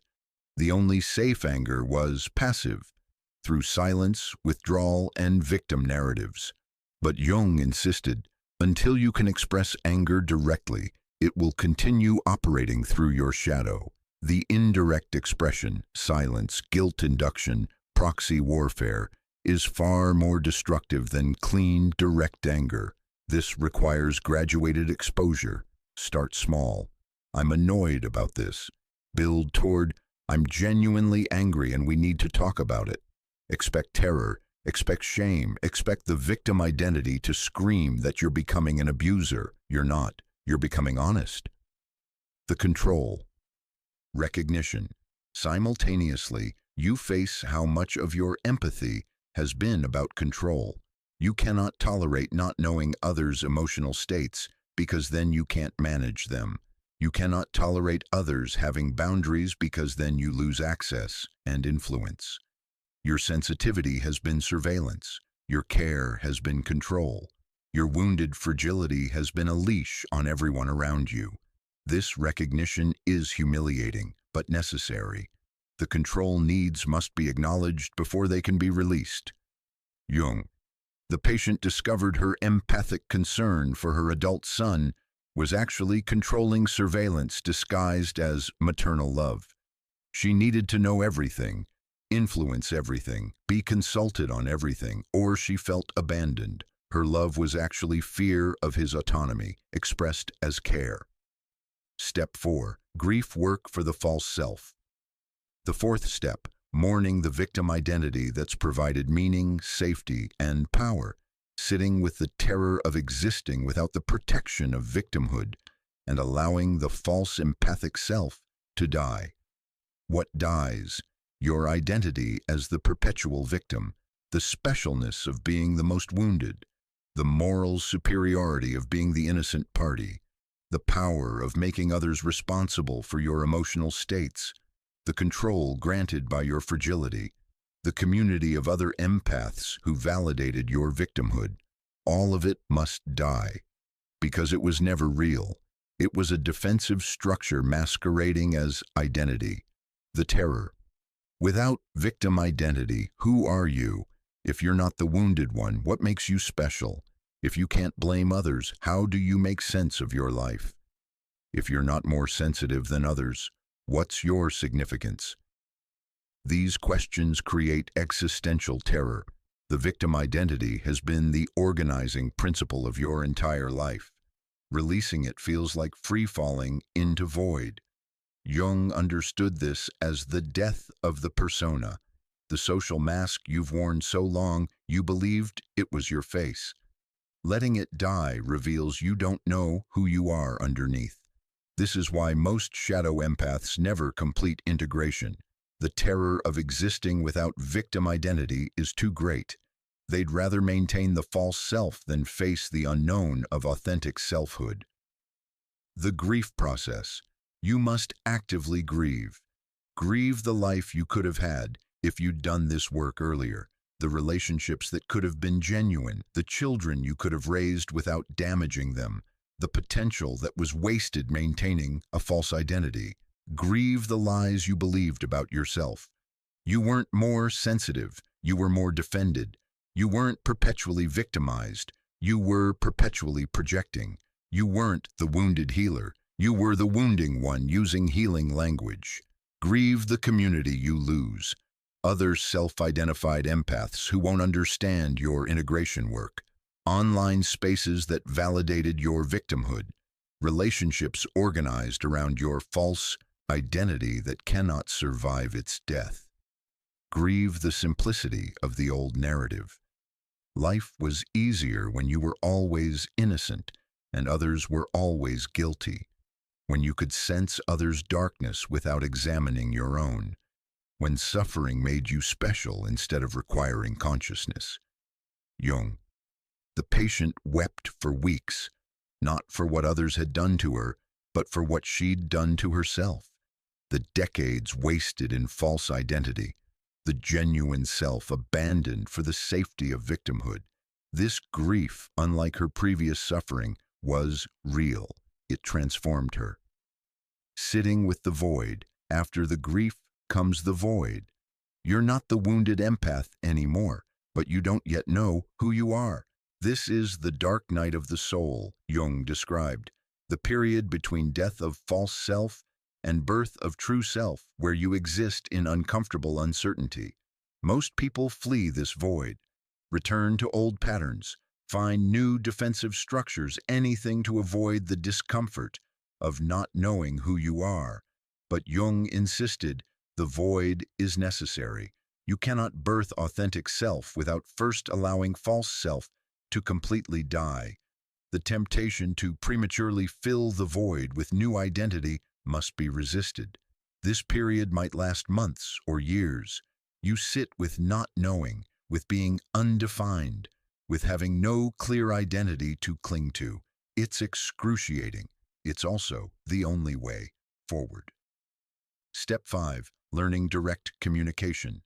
The 5th step, developing capacity to state needs, feelings, and boundaries directly, rather than through silence, manipulation, and guilt induction, bringing the unconscious conscious through direct speech. The practice. Everything that previously operated through implication, silence, and atmospheric contamination must now be spoken directly instead of days of wounded silence. I'm hurt about what happened and I need to talk about it. Instead of guilt induction, I guess my feelings don't matter. I need you to consider my perspective in this decision. Instead of projective accusation, I can sense your anger. I'm feeling angry and I need to express that. Instead of withdrawal without explanation, I need some space to process, and I'll reconnect with you tomorrow at 6 p.m. Why this is terrifying. Direct communication requires vulnerability that victim identity protects against. When you speak directly, you risk being told no, can't manipulate through guilt if you state needs clearly, lose plausible deniability. You've said what you mean, so you're accountable for it. Give others the opportunity to respond, which means facing their actual feelings rather than your projections. Reveal yourself, which means being seen, including your needs, your anger, your humanness. The Shadow Empath's entire defensive structure has been built on indirect communication because directness creates vulnerability their psyche couldn't tolerate. The graduated approach. Jung recommended starting with low-stakes situations.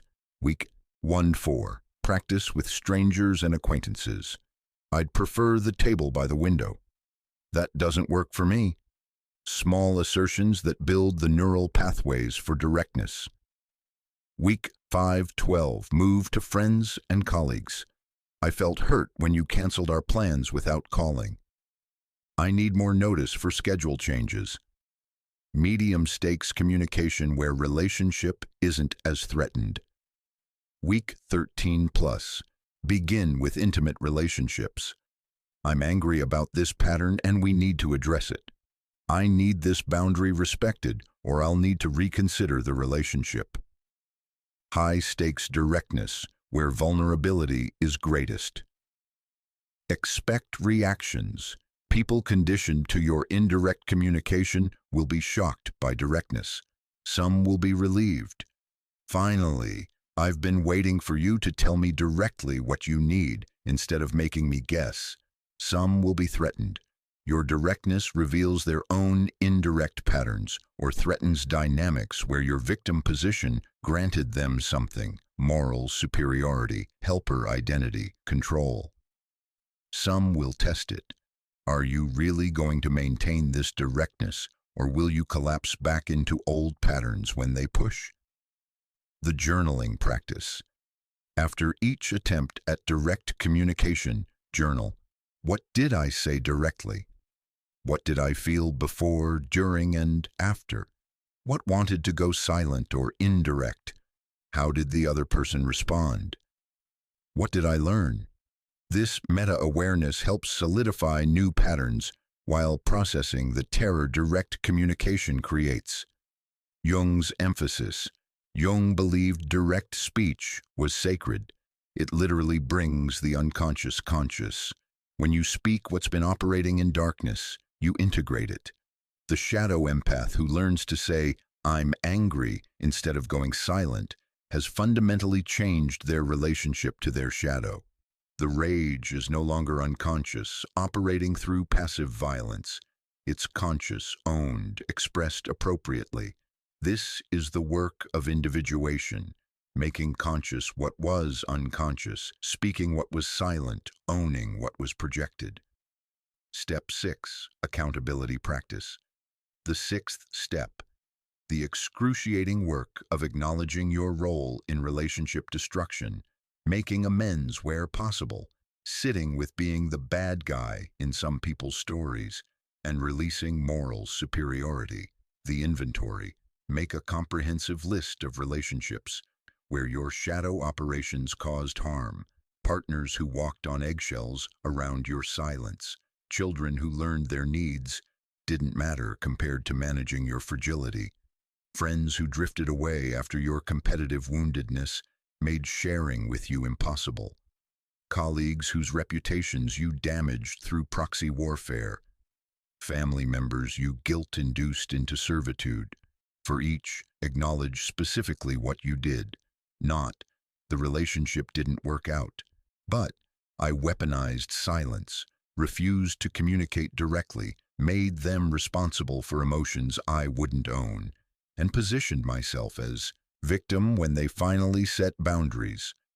This inventory will be devastating. You'll see the trail of damage clearly, without the protective filter of victim narrative. The amends process. For some relationships, direct amends are appropriate. I'm recognizing patterns in myself that harmed you. I weaponized my sensitivity, made you responsible for my emotions, and never gave you space to have needs without guilt. I'm deeply sorry. I'm working to change these patterns. For others, direct contact would cause more harm. Adult children who've gone no contact and need space. People you've damaged who've finally healed and your return would disrupt that. Situations where your amends would be more about easing your guilt than honoring their boundaries. In these cases, Jung recommended living amends, changing your behavior in current relationships, while honoring that some people deserve to never hear from you again. Sitting with being the perpetrator. The most difficult part, accepting that in some people's stories, you're the abuser, you're the narcissist, you're the toxic one who damaged them. And from their perspective, given what they experienced, they're right. Your victim narrative says, "But I didn't mean to. I was suffering too. They hurt me first. If they knew my intentions." But Jung insisted, impact matters more than intention.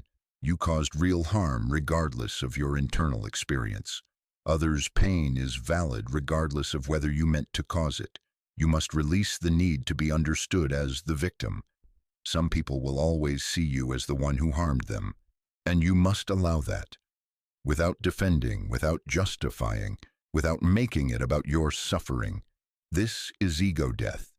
The moral superiority you've maintained for decades collapses. You're not the innocent party. You're one human who caused harm to other humans through unconscious shadow operations. The humility work. Accountability requires developing genuine humility, different from the false humility of victim identity. I'm just a wounded soul trying my best. Real humility. I am capable of significant harm. I have caused real damage. I am not special in my suffering. Everyone suffers. My sensitivity doesn't excuse my behavior. I am responsible for my impact regardless of my intentions. This humility is excruciating for the narcissistic wound that's been fed through victimhood. But it's also liberating. You're no longer maintaining an exhausting defense of innocence. You're human, flawed, capable of both good and harm. Jung's patient. Jung described a patient who spent 6 months doing accountability work. She wrote letters, not sent, to everyone she'd harmed, acknowledging specifically what she'd done. She sat with the reality that her adult children were right to limit contact with her. She released the need to be seen as the good mother and accepted that from their perspective, she was the damaging one. The work destroyed her ego but birthed her soul, Jung wrote. She became genuinely humble, which paradoxically made her more powerful than her false victim identity ever had. But it was a power that served life rather than defended against it. Step 7. Differentiation from others. The 7th step, developing strong ego boundaries so you're no longer absorbing or projecting, relating to others as separate beings rather than extensions of your psyche, and allowing others their own emotional reality. The boundary work. Shadow empaths have weak ego boundaries. They don't know where they end and others begin. This creates absorption, taking on others' emotions as if they're yours. Projection, putting your emotions into others as if they're theirs. Enmeshment, inability to tolerate others' separate internal lives. Fusion, experiencing others' needs, feelings, or autonomy as threats to your existence. Integration requires developing what Jung called strong ego boundaries, clear sense of self as separate from others. The practice of separation, emotion ownership. When you feel an emotion in someone's presence, ask, is this mine or theirs? If it's theirs, can I witness it without absorbing it? If it's mine, can I own it without projecting it? The breathing boundary, physical practice of imagining breath, creating boundary between you and others. Inhale, draw your energy back to yourself. Exhale, release energy that isn't yours. Establish felt sense of this is me, that is them. The autonomy tolerance, practice tolerating others having feelings, needs, and lives that don't include you. Someone's upset. Can you let it be theirs without making it about you or taking responsibility for fixing it? Someone's happy without your involvement. Can you let them have that without needing to be centered? Differentiation statements. Your emotions are yours to feel and manage. Mine are mine. I can care about your experience without being responsible for it. You're a separate person with your own inner life. That isn't my business unless you share it. Your autonomy doesn't threaten me. Your needs don't diminish mine. What this feels like. Initially, differentiation feels like abandonment. The shadow empath's psyche is conditioned to experience separation as death threat. But gradually, differentiation becomes liberation. You don't have to monitor everyone's emotional states. You don't have to manage others' feelings. You don't have to absorb their pain or project your shadow. You can feel with someone while remaining yourself. Care about them while maintaining your own center. Be connected without being fused. This is genuine empathy, the capacity Jung described as feeling into another's experience while maintaining your own ground. Step 8, from victim to author. The final step, moving from life happens to me to I'm creating my experience, reclaiming power through responsibility rather than through suffering. The shift, victim consciousness. I feel this way because of what you did. My life is hard because of how others treat me. I suffer because the world is cruel to sensitive souls.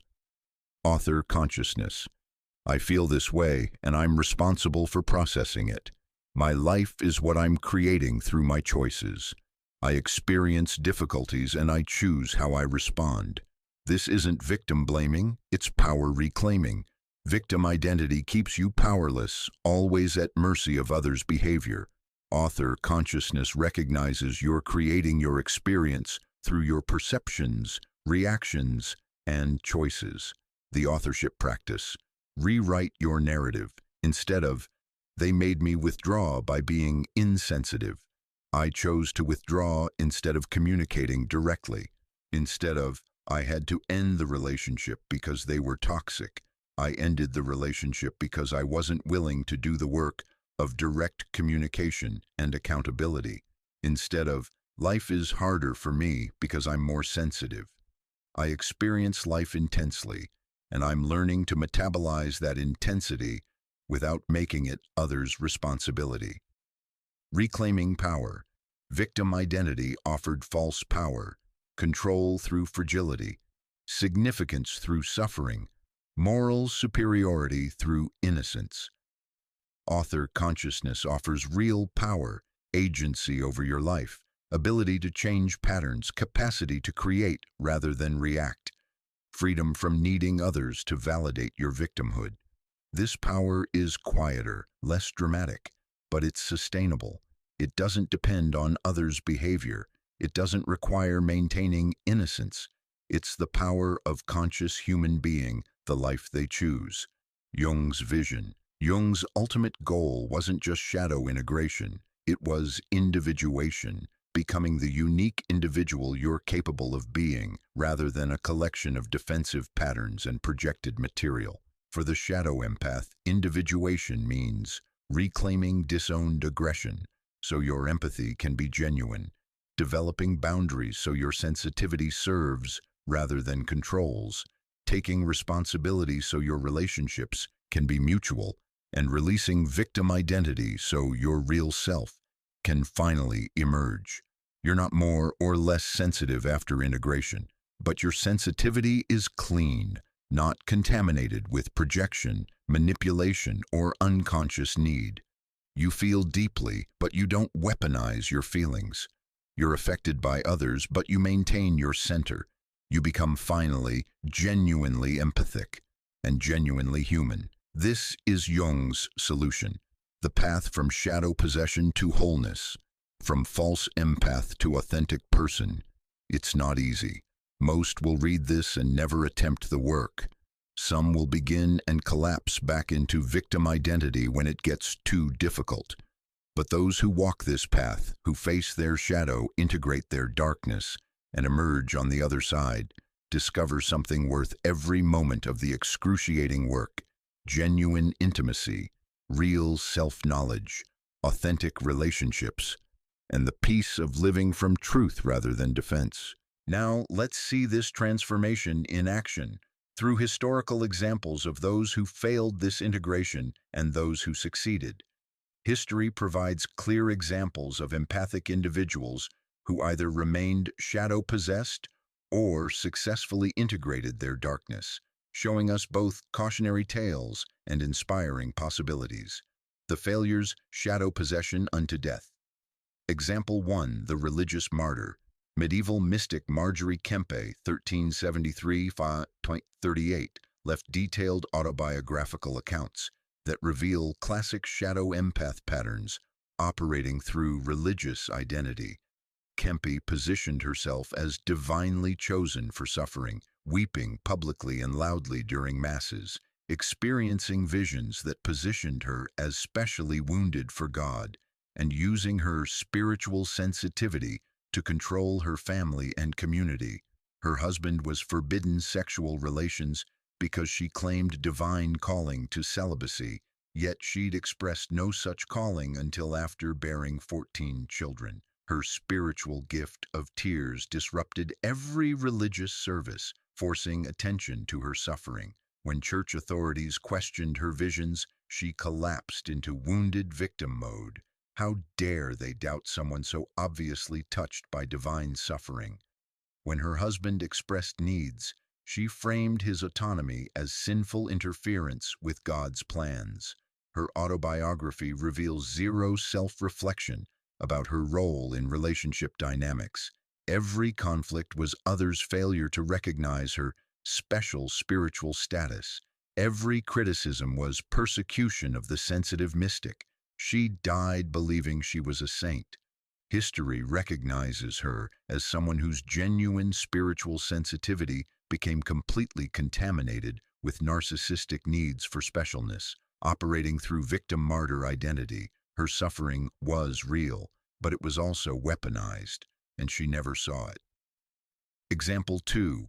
The political victim tyrant Jung analyzed historical political figures who wielded victim narratives to justify tyranny while maintaining moral superiority. One pattern he identified: leaders who positioned their entire ethnic national group as perpetual victims of others' cruelty, using this victim status to rationalize aggression, control, and destruction, all while genuinely believing they were the wounded defensive party. The shadow empath pattern scaled to collective level. We're the most wounded, most persecuted, most misunderstood group. Therefore, our aggression is justified defense. Our control is necessary protection. Our destruction of others is righteous payback. Individual shadow empaths create relationship destruction. Collective shadow empaths create genocides, all framed as the wounded finally fighting back. Jung. The most dangerous political movements in history have positioned themselves as eternal victims, finally claiming justice. The shadow operates through the collective victim identity, creating massive destruction while maintaining perfect innocence. Example 3. The matriarch who ruled. Through wounds, Jung's case files contain a multi-generational family study. A grandmother who ruled 3 generations through her emotional fragility and suffering. She was too sensitive to be told difficult truths, too wounded by life to be asked to give rather than receive, too hurt by others' selfishness whenever anyone prioritized themselves. Her children organized their entire lives around not upsetting her. Her grandchildren barely knew her because their parents unconsciously protected them from the same dynamic. Her husband spent 50 years walking on eggshells until his death.